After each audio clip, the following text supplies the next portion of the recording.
So మనం ఇంకేమాత్రం ఆలస్యం చేయకుండా నెక్స్ట్ ప్రోగ్రామ్కి వెళ్ళిపోదాం. సో ఈరోజు ప్యానల్ డిస్కషన్ స్టార్ట్ అవబోతుంది. రోజు ప్యానల్ డిస్కషన్స్ మంచి మంచి టాపిక్స్తో మన ముందుకు వస్తున్నారు సీనియర్ మాస్టర్స్ అందరూ కూడా. సో ఈరోజు ప్యానల్ డిస్కషన్ వచ్చేసి power of breath and belief system మీద జరుగుతుంది. So I invite D Shivaprasad గారు, స్వర్ణలత గారు, లక్ష్మి గారు, నరేంద్ర గారు, సాయి కుమార్ రెడ్డి గారు ఆన్ టు ద డయాస్. అందరూ కూడా చక్కగా సాధన, మన పిరమిడ్ స్పిరిచువల్ సొసైటీస్లో 4 ప్రిన్సిపల్స్ ఉన్నాయండి. 1 ధ్యానం, 2 శాకాహారం, 3 సద్దిన సాంగత్యం, 4 పుస్తక పఠనం. ఈ 4 బేస్మెంట్స్ కూడా ఎప్పుడు మర్చిపోకుండా ఎవ్రీ మినిట్ కూడా ఇది ప్రాక్టీస్లో పెడదాం మనం. ఎందుకంటే ఒక బిల్డింగ్ స్ట్రాంగ్గా ఉండాలంటే 4 పిల్లర్స్ కరెక్ట్గా ఉండాలి. సో మన ఒక సాధన, మన ఒక జ్ఞానం రైట్ వేలో వెళ్ళాలంటే ఈ 4 పిల్లర్స్ కూడా మీరు బాగా అర్థం చేసుకుని దాన్ని ఆచరణలో పెట్టాలి. సో ఇంకేమాత్రం లేట్ చేయకుండా ప్యానల్ డిస్కషన్లోకి వెళ్దాం. అందరికీ నమస్కారం. నా పేరు అందరూ చెప్పారు, చెప్పక్కర్లేదు, మీ అందరికీ తెలుసు. సో ఈవేళ ఈ ప్యానల్ డిస్కషన్లో 2 అంశాలు నా చేతికి ఇచ్చారు. 1 శ్వాస, 2వది బిలీఫ్. బిలీఫ్ అంటే విశ్వాసం. అందరూ నమ్మకం అనుకుంటూ ఉంటారు, 2 సిమిలర్గా ఉంటాయి. నమ్మకం అంటే ట్రస్ట్, బిలీఫ్ అంటే విశ్వాసం. ఈ విశ్వాసం అనే అంశం మీద ఈ 4 సీనియర్ గ్రాండ్ మాస్టర్స్తో చర్చ అనేది జరుగుతుంది. శ్వాస ఇది ఎక్కడి నుంచి వచ్చింది? మొట్టమొదట పత్రిజీ ధ్యానం నేర్పేటప్పుడు అందరికీ మీ ఉచ్ఛ్వాస నిశ్వాసాలని గమనిస్తూ ఉండండి అని ధ్యానం గురించి చెప్తూ ఉండేవారు. అలా మేము 95 నుంచి తిరగడం మొదలుపెట్టిన తర్వాత 96వ సంవత్సరం అక్టోబర్ నెల విజయవాడ మెడికల్ కాలేజీ ఎదుర్కొండా ఉన్న రమణ ఆశ్రమానికి వెళ్ళాం. అక్కడ సార్ దగ్గరికి మొట్టమొదట చెప్తుంటే ధ్యానం అంటే ఏమిటి అంటే శ్వాస మీద ధ్యాస అన్న డెఫినేషను స్టేట్మెంట్ అక్కడ పుట్టింది. అంతవరకు శ్వాస గురించి చెప్పేవారు కదా సార్. అక్కడి నుంచి ధ్యానం అంటే శ్వాస మీద ధ్యాస అని వచ్చింది. ఇంతకీ శ్వాస అంటే ఏంటి అనేటువంటి సందేహం అందరికీ ఉంది. అది నేను చెప్పి ఈ శ్వాస గురించి ప్రపంచవ్యాప్తంగా జరిగినటువంటి అనేక స్పిరిచువల్ సైంటిస్టుల యొక్క అంశాలు ఏంటో ఈ 4 నుంచి తెలుసుకుందాం. శ్వాస అంటే ఉచ్ఛ్వాస నిశ్వాస, అంటే తీసుకునే గాలి, వదిలే గాలి. మనం ఎక్కడ గమనించాలి దాన్ని? ముక్కు కొనంలో కాదు, శిఖరం మీద, అంటే ఇక్కడ. ఈ ఉచ్ఛ్వాస నిశ్వాస ఈ భూమధ్యం దగ్గరికి వెళ్ళేసరికి 2 ఒకటే అయిపోతాయి. దాన్ని శ్వాస అంటారు. ఆ శ్వాస మీద ధ్యాస పెట్టాలి. అది ఆనాపానసతి ధ్యాన విధానం. సో మొట్టమొదటిగా ఎన్నో పుస్తకాలు చదివి సార్తో పాటు అనేక దేశాల్లో ఎన్నో సంవత్సరాల నుంచి పత్రిజీతో తిరిగినటువంటి సాయి కుమార్ గారితో మాట్లాడదాం. మొట్టమొదట సార్ ఏంటి ఈ శ్వాస అనే దాని మీద ప్రపంచవ్యాప్తంగా మనమే చెప్తున్నామా, ఇంకా ఎవరైనా ఈ శ్వాస మీద ధ్యాసతో ధ్యానం చెప్తున్నారా? ఇది ఇప్పటిది కాదు, ఎప్పటి నుంచో ఉంది. విజ్ఞాన భైరవ తంత్ర అనే ఒక బుక్ ఉంది. ఆ బుక్కులో శివుడు పార్వతికి అనేకమైన మార్గాలు చెప్తూ శ్వాస మీద ధ్యాస గురించి చాలా చక్కగా చెప్పడం జరిగింది. ఆ తర్వాత గౌతమ సిద్ధార్థుడు తన సత్య అన్వేషణ ప్రయాణములో అనేక మాస్టర్స్ దగ్గరికి వెళ్ళి అనేకమైన టెక్నిక్స్ అన్నీ ఫాలో అయ్యి చిట్ట చివరిగా శ్వాసను గమనించడం తెలుసుకున్నాక సరళమైంది. దీని ద్వారా తన అంతర్ముఖ ప్రయాణాన్ని కొనసాగించాడు. తర్వాత పత్రి సారు మాస్టర్ కూడా పత్రి సార్ గురించి చెప్పాలంటే డైరెక్ట్గా ఏది చెప్పింది చెప్పినట్లు తీసుకోకుండా దానిపైన అనేకమైన ప్రయోగాలు చేసి సారు కూడా దీన్నే ప్రాచుర్యంలోకి తీసుకొని రావడం జరిగింది శ్వాస పైన.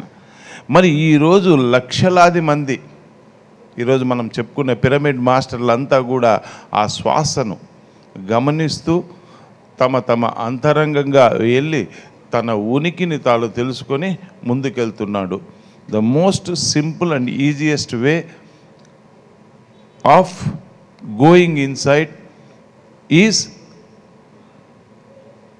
Observing your breath. అది నా అనుభవం. Okay, thank you Sai Kumar గారు. నరేంద్ర ఆసూరి గారు చెప్పండి సార్, శ్వాస విజ్ఞానం గురించి మీ అవగాహన ఏమిటి? అందరికీ నమస్కారాలు. ఈ భూమి మీద పుట్టినటువంటి ప్రతి మానవుడు మొదటగా తన చేసే పని ఏంటంటే శ్వాస తీసుకోవడం అందరికీ తెలుసు. కాయపు ఊపిరిలో గని ఉన్నది, ఊపిరిలో దేవుడున్నాడు యోగేంద్రులకు అని అన్నమాచార్య వారులు చెప్పారు అని పత్రిజీ మనకు చెప్పారు. మరి మన శ్వాసని పత్రిజీ దేవుడు ఎందుకు చేయలేదు, గురువు ఎందుకు అన్నాడు? నీ శ్వాసే నీ గురువు అని ఎందుకు అన్నాడు? Most important thing.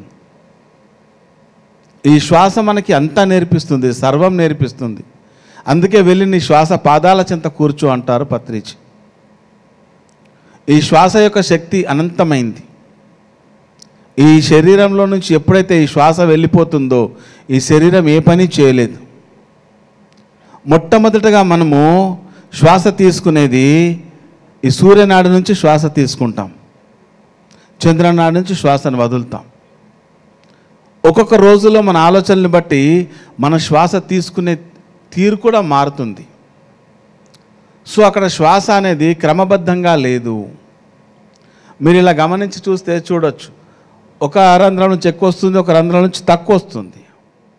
ఇది ఒక రోజులో సమయాన్ని బట్టి మారుతూ ఉంటుంది.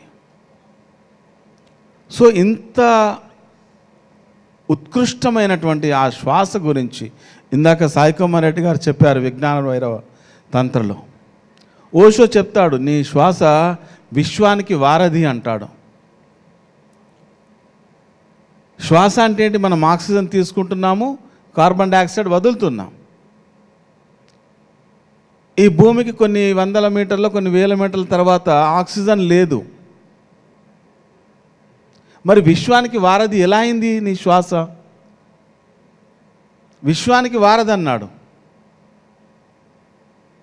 అక్కడ దాకా మన శ్వాస వెళ్ళట్లేదు, నీ ఆక్సిజన్ వెళ్ళట్లేదు. దాని అర్థం ఏంటయ్యా అంటే అనంతమైనటువంటి ఆ విశ్వం నీ లోపలే ఉంది. ఆ అనంతమైన విశ్వాన్ని నీవు చేరుకోవాలంటే నీ శ్వాస నీకు వారధి అన్నాడు. దట్ ఈస్ శ్వాస యొక్క శక్తి. ఊరికే చెప్పలేదు, శ్వాసని గురువు అన్నాడు. ఆ గురువు దగ్గరికి వెళ్ళే ముందు మన సాంప్రదాయం ప్రకారం ఎలా వెళ్తాము? భక్తితో, శ్రద్ధతో, వినయంతో. ఓ గురువు దగ్గరికి వెళ్ళే ముందు మనం భక్తితో, శ్రద్ధతో, వినయంతో ఏమీ ఆశించకుండా వెళ్ళాలి. అది మన సాంప్రదాయం. ఏమీ ఆశించ మన గురువు దగ్గరికి వెళ్ళేటప్పుడు. అలానే ఈ శ్వాస అనే గురువు దగ్గరికి వెళ్ళేటప్పుడు మనం ఏమీ ఆశించకుండా వెళ్ళాలి. మోస్ట్ ఇంపార్టెంట్ పాయింట్ పత్రిజీ చెప్పింది ఒకటే, శ్వాసని గమనించండి అన్నాడు. శ్వాసని చూడడం వేరు, శ్వాసని గమనించడం వేరు. గమనించడం అనేది ఒక సాక్షిభావ స్థితిలో జరుగుతుంది. ఆ శ్వాస జరగడంలో మన యొక్క ప్రమేయము, మన మనసు యొక్క ప్రమేయము ఏమాత్రము ఉండరాదు. అది గమనించే స్థితి. ఆ గమనించే వారు ఎప్పుడు ఉంటాము? మనము సమస్తాన్ని ఒక సాక్షిభావ స్థితిలో చూస్తున్నప్పుడే. ఆ సాక్షిభావ స్థితిలో చూస్తున్న వాళ్ళు ఏమంటారంటే నీవు ఆత్మస్థితిలో జీవిస్తున్నావు అని అంటారు. అంటే మనము మన శ్వాసని ఆత్మస్థితిలో ఉంటేనే గమనించగలము, మనోస్థితిలో ఉంటే చూస్తాం అంతే. వచ్చిపోయే శ్వాసని చూస్తాం. ఆ శ్వాసతో అనుసంధానం కమ్మన్నాడు పత్రిజీ. ఆ శ్వాస నిన్ను ఎక్కడికి తీసుకెళ్తే నువ్వు అక్కడికి వెళ్ళి అన్నాడు. అంతేగాని శ్వాసని నీ నియంత్రణలో పెట్టుకో అని చెప్పలేదు. ఆ శ్వాసని ఎక్కడ తీసుకెళ్తే అక్కడికి వెళ్ళు. ఆ శ్వాసని ఎక్కడ తీసుకెళ్తుందయ్యా అంటే ఆ ముక్తికి, మోక్ష స్థితికే తీసుకెళ్తుంది. ఎందుకంటే నీవు నీ శ్వాసతో అనుసంధానమైనప్పుడు, నీవు నీ శ్వాసని వారధిగా ఉపయోగించుకోమన్నప్పుడు, అప్పుడు నీవు నీతో అనుసంధానం అవుతావు, నీ లోపల ఉన్నటువంటి ఆ అనంతమైన విశ్వంతో అనుసంధానం అవుతావు. The most important thing. అందుకే పత్రిజీ శ్వాసని నీ గురువు అని చెప్పాడు. గురువు ఎక్కడ తీసుకెళ్తే మనం అక్కడికి వెళ్ళాలిగా. లేదా గురువు అక్కడికి వెళ్ళు, ఇక్కడికి వెళ్ళని చెప్తామా? గురువు చెప్తామా మనం? మీరు అక్కడికి వెళ్ళండి, ఇక్కడికి వెళ్ళండి చెప్పం. కాబట్టి ఆ శ్వాస యొక్క శక్తిని మనం తెలుసుకుందాం, ఆ శ్వాసని గమనించేవారుగా ఉందాం. So thank you sir, thank you so much. Okay, thank you sir. Narendra Asuri గారు చెప్పింది ఏంటంటే పత్రిజీ శ్వాసే గురువు అన్నారు. ఎందుకంటే దారి చూపించేవాడు గురువు.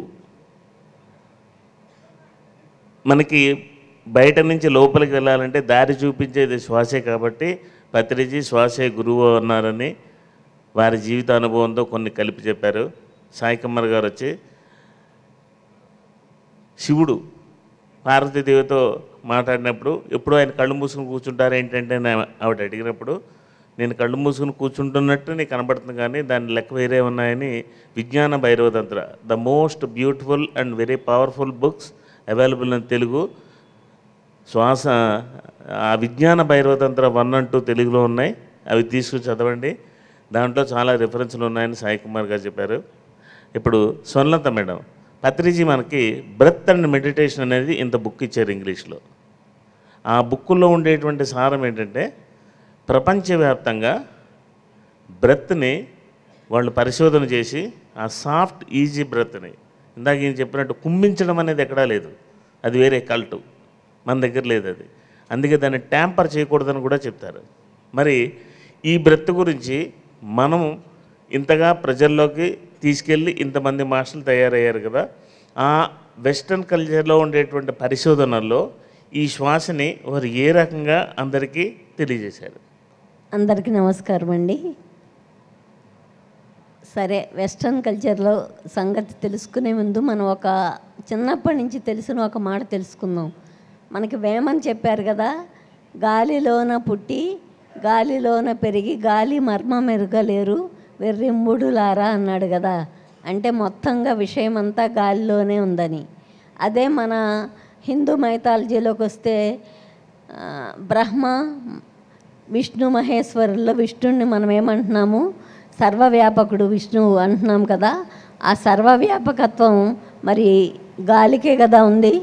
ఘన పదార్థాలు, ద్రవ పదార్థాలు, వాయు పదార్థాలుగా 3 తీసుకుంటే మనం ఘన పదార్థాల అణువుల స్ట్రక్చరు ఎక్కడ వేస్తే అక్కడే ఉంటుంది. ద్రవమేమో ఒక పరిమిత ప్రాంతంలోకి అది కదులుతూ ఉంటుంది. వాయు పదార్థం అనేది ఎక్కడికైనా సరే నిరంతరం నిరాటంకంగా చలిస్తూ ఉంటుంది కదా. ఆ నిరంతరం నిరాటంకంగా చలించే వాయువుని మనం గాన గ్రహించగలిగితే విష్ణువు అనే ఆయన స్థితికి కదా సంకేతం. మన స్థితి మనకి తెలుస్తుంది అని మన హిందూ మైథాలజీలో ఉంటే, అదే మనము పాశ్చాత్య దేశాల్లోకి వెళ్ళినట్లయితే ఏ ధ్యానమైనా చెప్పండి, ఎవరు చెప్పినా సరే నిశ్చలంగా కూర్చుని, కనీసం వాళ్ళకి శ్వాసను గమనించు అన్నమాట అనేవాళ్ళు కూడా లేరు. ఊరికే కూర్చోండి, చూస్తూ ఉండండి అనేవారు మొదట్లో. వాటిలోనే బుద్ధిస్ట్ కల్చర్కి చెందిన ధ్యానాలు అయితే శ్వాసని గమనించండి, ఏకాగ్రతతో ఉండండి అని పరిశీలించండి అని చెప్తూ ఉండేవారు. నిజానికి శ్వాసను మనం పరిశీలించడం అనేది ఏమి ఉండదు. దానిని మనం గమనిస్తూ ఉన్నప్పుడు మన లోపల జరిగే మార్పుల్ని మనం పరిశీలించుకుంటాం. అంతేగాని శ్వాసని పరిశీలించడం అనేది ఏమీ ఉండదు. అట్లానే ఇందాక విశ్వాంతరాళం నుంచి శ్వాస వస్తుంది అని సార్ చెప్పారు కదా. నిజంగానే విశ్వం ఒక మ్యాక్రోకాజం అయితే మనం ఒక మైక్రోకాజం, అంటే ఒక బుల్లి విశ్వం అన్నమాట. మనం ఈ బుల్లి విశ్వం యొక్క రహస్యాలన్నీ ఆ శ్వాసలో దాగి ఉన్నాయి అన్న విషయాల్ని ఏ మాస్టర్ అయినా సరే పాశ్చాత్య దేశాల్లో అదే సంగతిని అంటే కొన్ని యోగిక్ ఎక్సర్సైజులు చెప్పనండి, లేకపోతే ఫిజికల్ ఎక్సర్సైజులు చెప్పనండి, ముందు ముందు అవి చెప్పినప్పటికీ నిశ్చలంగా కూర్చుని నీ లోపలికి నువ్వు వెళ్ళు అన్న మాట చెప్తూ ఉంటారు. మన లోపలికి మనం ఎలా వెళ్ళగలుగుతాము? 2 విషయాలు ఉన్నాయి. ఒకటేమో మన లోపలికి వెళ్ళేది మన ఆహారం, రెండవది మన ఆలోచన, మన శ్వాస. ఆలోచన అనేది మన మైండ్ నుంచి చేస్తాం కాబట్టి దాన్ని పక్కన పెడితే, ఆ ఆహారం అనేది మళ్ళీ దాని రూపం మార్చుకుని బయటకు వచ్చేస్తుంది.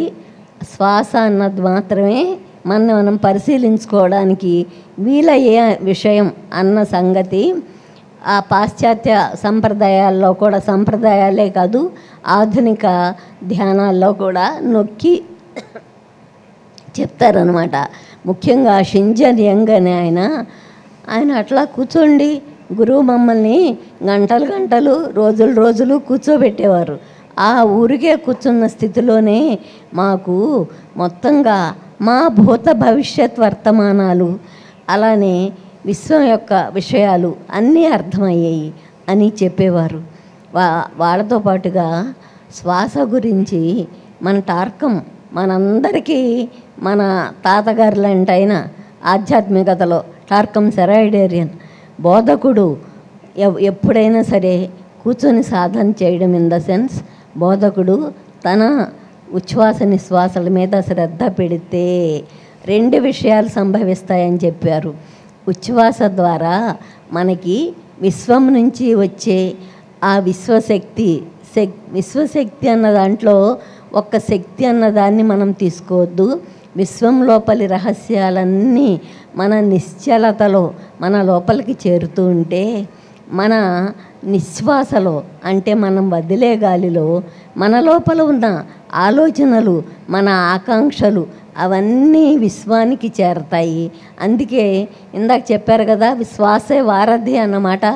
ఆ వారధి అన్నమాట ఎందుకు వచ్చిందంటే, అది మనకేమో బయట నుంచి ఆ విశ్వ రహస్యాలను చేరవేస్తే, బయటకి అంటే విశ్వానికి మన లోపల ఉన్న ఆకాంక్షల్ని, ధోరణుల్ని, వాటన్నిటినీ చేరవేస్తుంది.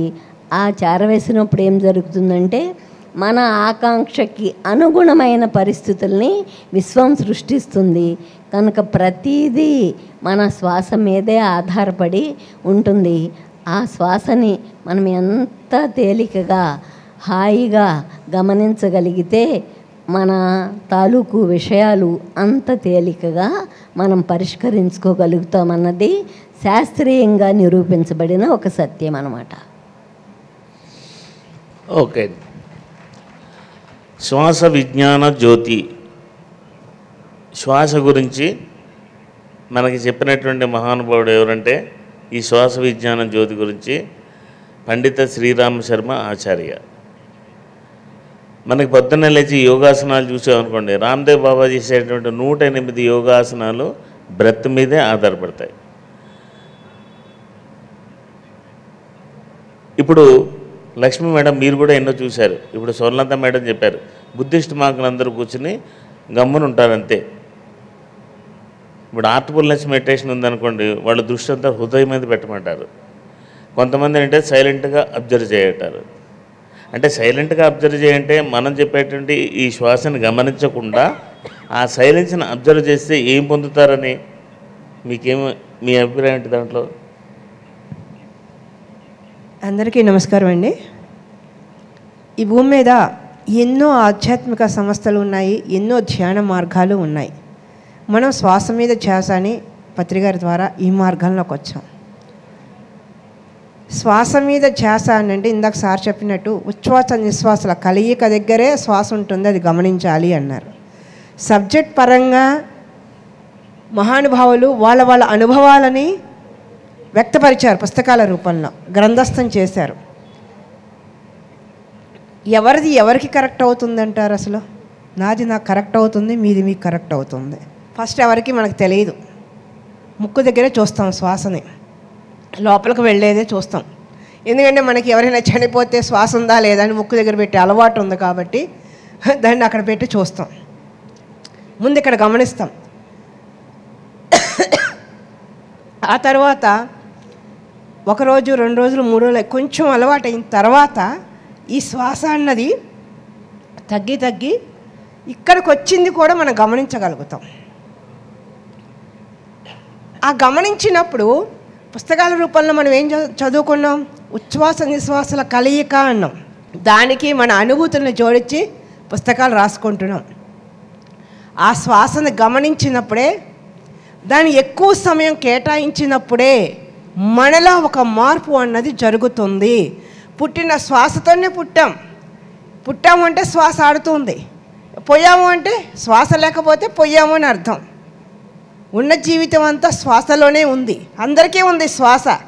మరి అందరూ ఎందుకు ఎలైట్ అవ్వలేకపోతున్నారు అని అంటే, సాధన ఎంత ఎక్కువసేపు శ్వాస మీద ధ్యాస నిలపగలుగుతామో అప్పుడు మన అంతరంగంలో, మన గుణాల్లో, మన ఆలోచనల్లో, మన వాక్కులో, మనం చేసే పనిలో మార్పు అన్నది వస్తుంది. ఇది నా అభిప్రాయం సార్. స్వర్ణలత మేడం, శ్వాసతోటే పుడతామన్నారు. అంటే బిడ్డ భూమి మీద పుట్టిన తర్వాత శ్వాస వస్తుందా? పుట్టేటప్పుడే తల్లి గర్భంలో ఉన్నప్పుడు శ్వాసతో పుడతామా? మనము పుట్టడానికి శరీరం లోపల ఉన్నప్పుడే తల్లి గర్భం నుంచే ఆ బొడ్డు పేగు తీగ అనేది ఒకటి ఉంది కదా, దాని నుంచే శ్వాస అనేది జరుగుతుంది. ఆ శ్వాస అనేది శిశువుకి ఉంటేనే తల్లి ఆ బిడ్డని భరించగలుగుతుంది, లేకపోతే వెంటనే అది బయటకు వచ్చేస్తుంది. అప్పుడే ఉంటుంది. మూడో నెల నుంచి ఉంటుంది. ఓకే, సాయి కుమార్ గారు మీరేమంటారు దీన్ని? ఎస్, నేను మేడం చెప్పిన దాంతో ఏకీభవిస్తాను. ఎందుకంటే అంబ్లిక్ కార్డ్ అంటారు, దాని ద్వారానే తల్లి గర్భంలో ఉండగానే ఆ శ్వాసక్రియ జరుగుతుంది. ఎప్పుడైతే బయటకు వచ్చాక ఆ శ్వాస అంబ్లిక్ కార్డ్ తీసేస్తారు, శ్వాస స్టార్ట్ అవుతుంది. ఇంకొక పాయింట్ మేడం చెప్పారంటే, మిగతా జరిగే క్రియలు అవన్నీ కూడా ఒక్కసారి ఆ శ్వాస లోపలికి తీసుకోవడం బయటికి వదిలినప్పుడు మిగతా క్రియలన్నీ స్టార్ట్ అవుతావని నేను. ఓకే, అయితే ఇప్పుడు బిడ్డ తల్లి గర్భంలో ఉండేటప్పుడు శ్వాస తీసుకుంటారు కదా, బిడ్డ తీసుకుంటాడా, తల్లి తీసుకునే శ్వాసనే ఆ బిడ్డ తీసుకుంటాడా?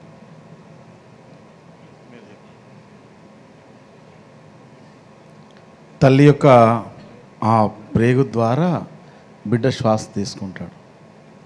బయటకు వచ్చిన తర్వాత ఆ ప్రేగు కట్ చేస్తారు కదా, ఆ కట్ చేసిన తర్వాత అప్పుడు ఆ ఫిజికల్గా ఉన్నటువంటి అటాచ్మెంట్ అనేది అంటే అక్కడితో పోతుంది. భూమి నుంచి బయటకు వచ్చిన తర్వాత అక్కడ అప్పుడు బిడ్డ మొదటగా ఈ భూమి మీద లోపల శ్వాస తీసుకుంటాడు, కానీ భూమి మీద వచ్చిన తర్వాత మొట్టమొదటి చేసే పని, అప్పుడు వేరే పనులు ఏదో మనం సిద్ధాంతపరంగా చెప్తున్నాం కానీ అప్పుడు వాడు ఏ పనులు చేయలేడు, ఓన్లీ శ్వాస మాత్రమే తీసుకోగలడు. ఇంకేం చేస్తాడు? మనం ఏదో సిద్ధాంతపరంగా చెప్తున్నాం, అది కాదు. సో మొదటగా శ్వాస చేస్తాడు, చివరికి శ్వాసని వదులుతాడు. కానీ ద మోస్ట్ ఇంపార్టెంట్ థింగ్ మనం అర్థం చేసుకోవాల్సింది ఏంటంటే, ఈ మధ్యలో నువ్వు శ్వాస శక్తిని ఏ విధంగా వాడుకుంటున్నావు. అందరికీ శ్వాస ఉంది, శ్వాస లేనిది భూమి మీద ఎవడు ఉండడు. ఆ శ్వాస శక్తిని ఎలా వాడుకోవాలని ప్రతినిధి చెప్పారు మనకి. Okay, the most important thing. ఇప్పుడు అన్నింటికన్నా ఇప్పుడు చెప్పినటువంటి పాయింట్స్ ఏంటంటే, బిడ్డకి తల్లి నుంచి ఒకానొక పేగు బంధం అనుకోండి, బొడ్డు తీగ అనుకోండి. ఆ బొడ్డు తీగ నుంచే తల్లి యొక్క శ్వాస వెళ్తుంది, తినే ఆహారం వెళ్తుంది, దాన్నే తన్మాత్రలు అంటారు, రసము గంధము అన్నీ వెళ్ళి ఆ బిడ్డ తీసుకుంటాడు. సో పుట్టిన తర్వాత శాస్త్ర ప్రకారం, ధ్యానం ప్రకారం నిరూపణ అయిందంటే, పుట్టిన వెంటనే ఆ బొడ్డు తీగ కట్ చేస్తే అప్పుడే బిడ్డ ఏడవడం మొదలెడతాడు. అంటే దాని అర్థం ఏంటంటే, ఒక రంధ్రం మూసుకుపోయిన తర్వాత 9 రంధ్రాలు తెరుచుకుంటాయి. ఒక్కసారిగా బయట ఉండేటువంటి గాలి అన్నీ వెలుతురు వెళ్ళంగానే బిడ్డ ఉక్కిరి బిక్కిరై ఏడుస్తాడు. అప్పటి నుంచి తాను స్వయంగా శ్వాస ప్రక్రియ మొదలు పెడతాడు. అది ఆగిపోయిందంటే మనిషి చనిపోయినట్టు లెక్క. ఓకే, ఇప్పుడు ఈ శ్వాస మీద ఇందాక నరేంద్ర గారు చెప్పినట్టు ఒకటి ఎక్కువ ఒకటి తక్కువ ఉందనుకోండి, ఆ శరీరానికి రుగ్మత ఉన్నట్టు లెక్క. మీకు ఏదైనా అనారోగ్య సిమ్టమ్స్ వచ్చాయంటే ఇక్కడ వేలు పెట్టుకోండి, ఏదో ఒక ఉచ్ఛ్వాసం ఏదో ఒక నిశ్వాస తక్కువ ఉంటుంది. అంటే మీకు ఆల్రెడీ రుగ్మత ఎంటర్ అయ్యింది, ఇంకా మీ స్పర్శకు రాలేదు. ఎప్పుడైతే 2 శ్వాసలు ఈక్వల్గా ఫోర్స్ఫుల్గా ఉంటాయో వాడికి ఎలాంటి అనారోగ్య సమస్యలు ఉండవు. ఇది ధ్యానం ద్వారా డాక్టర్స్ ద్వారా కూడా నిరూపణ అయింది. ఇక్కడికి వచ్చిన తర్వాత శ్వాసానుసంధానం అని పత్రిజీ చెప్పడం, ఆ శ్వాసతో మనం అనుసంధానమై మన యొక్క లోపలికి ప్రయాణం చేసి మన గురించి మనం తెలుసుకోవడం అనే దాంట్లో మీరందరూ నిక్షాతులయ్యారు. ఇప్పుడు ఈ నలుగురు చెప్పినటువంటి శ్వాస అనేటువంటి దాని మీద ఎవరికైనా సందేహాలు ఉంటే పేపర్ మీద రాసివ్వచ్చు, దానికి తగిన వాళ్ళు సమాధానం ఇస్తారు. ఓకే, ఇప్పుడు మన రెండో టాపిక్లోకి వెళ్తున్నాం. శ్వాస గురించి ఇంకొక మాట కూడా మనం ఖచ్చితంగా చెప్పుకోవాలి. చెప్పండి. అది ఒక మనందరికీ స్కూల్కి వెళ్ళొచ్చిన వాళ్ళమే. స్కూల్లో పుస్తకాలు, బెంచీలు అన్నీ ఉంటాయి, ఎప్పుడు ఎవ్రీథింగ్. కానీ టీచర్ ఒక్కళ్ళు లేకపోతే ఏమవుతుందండి? పిల్లలు ఏం చేస్తుంటాము? అల్లరి చేస్తుంటాం కదా. అదే ఏదో ఒక టీచరు, ఆ క్లాస్కి చెందినా చెందకపోయినా టీచర్ అనేది వస్తే గబగబా తీసి చదవటమో, రాయటమో, తిరగేసి చదవటమో ఏదో చేస్తాం కదా. అంటే ఒక క్రమశిక్షణ అనేది టీచర్ ప్రజెన్స్ ఇస్తుంది కదా. అలానే శ్వాస మనని బతికించి ఉంచినప్పటికీ మన జీవితం గురించిన అవగాహన ఇవ్వలేదు. మనం దాని మీద ధ్యాస పెట్టినప్పుడు అప్పుడు మాత్రమే మనకి జీవితం గురించిన ఒక అవగాహన, మన గురించిన అవగాహన ఇస్తుందన్నమాట. శ్వాస మీద ధ్యాస అనేది టీచర్ ఉన్న క్లాస్ రూమ్ లాంటిది, ప్రయోజనకరమైంది. లేకుంటే ఒట్టి శ్వాస అనేది మనని బతికిస్తుంది తప్పితే బతుకు అర్థాలని తెలియజేయలేదు. ఓకే అండి. సాయి కుమార్ గారు, ఇంతకు 2 సంవత్సరాల క్రితం, 2 కాదు 4 సంవత్సరాల క్రితం ఇదే వేదిక మీదకి పైలట్ బాబా అని హిమాలయాల నుంచి వచ్చారు సార్. ఆయన ఒక రాతి గుహలో, అంటే గాలి చొరబడని గుహలో కూర్చుని సిమెంట్ కట్టేసి చేసుకుని దాదాపుగా 3 నెలలు ఎన్నో ఉన్నారని. మరి ఆ 3 నెలలు ఉండేటప్పుడు ఆయనకి శ్వాస లేకుండా ఆ మనిషి ఎలా బ్రతుకున్నాడు? నాకు తెలిసిన అనుభవము, నేను చదువుకున్న కొన్ని పుస్తకాల అనుభవం ఏంటంటే, అంత డెప్త్గా పోయిన యోగులు శ్వాస అంతర్ముఖంగానే జరుగుతూ ఉంటుంది. సరే, నాకున్న పరిజ్ఞానంతో నేను ఒక మాస్టర్తో ప్రయాణం చేస్తున్నప్పుడు క్రైస్తవును సిలువేస్తారు. జనరల్గా రోమన్ సోల్జర్స్ ఉన్నారు, ఆయన శరీరం వదిలేశాడు అని అనుకుంటారు. కానీ ఇక్కడ అతనితో పాటు ఉన్న శిష్యులందరికీ కూడా జీసస్ గారు మాస్టర్ శరీరం వదలలేడు, తన శ్వాసను అంతర్ముఖంగానే నిలుపుకున్నాడు. అందుకనే అవన్నీ తీసేసి ఒక గృహలో తీసుకెళ్ళి కొన్ని రోజుల తర్వాత ఆయన మళ్ళీ తన శ్వాసతో బయటకు వస్తాడు. దీన్నే రీసరక్షన్ అంటారు. రీసరక్షన్ అంటారు. సరే, దీనికి అనువుగా మన సాయిబాబా, షిరిడి సాయిబాబా గారు పుస్తకం చదివినప్పుడు నేను అన్వయం చేసుకుంటున్నాను. ఇది నా అభిప్రాయమే, నాకున్న జ్ఞానంతో నేను అండర్స్టాండ్ చేసుకున్నది. వాళ్ళ శిష్యులకు చెప్తాడు, నా మిత్రుడు ఒకతను దగ్గరికి వెళ్ళొస్తాను, నాకు ఒక 3 రోజులు నేను పలానా దగ్గర ఉంటాను. ఈ 3 రోజులు నా స్థితి ఏంటంటే కదలకుండా, మీకు చూడడానికి ఎలా ఉంటుందంటే ఆ శ్వాస నిశ్వాసలు ఆడతాయో లేదో కూడా మీకు తెలీదు, అందదు నాడికి. ఇలా పెడితే మనం శ్వాస నిశ్వాసలు. కాబట్టి ఒకవేళ 3వ రోజు తర్వాత నేను రాకుండా ఉంటే అప్పుడు మీరు చేయాల్సిన కార్యక్రమం చేయండి అని చెప్పడం జరిగింది. ఇది క్లియర్గా సాయిబాబా గారు వస్తారు. సరే, ఆ మిత్రుడు ఎవరు అంటే రామకృష్ణ పరమహంస అనే మహానుభావుడు తన ఆఖరి గడియల్లో తన మిత్రుడి దగ్గరికి, సహయోగి దగ్గరికి వెళ్ళి చేసింది. ఇది నాకున్న అనుభవం. Thank you.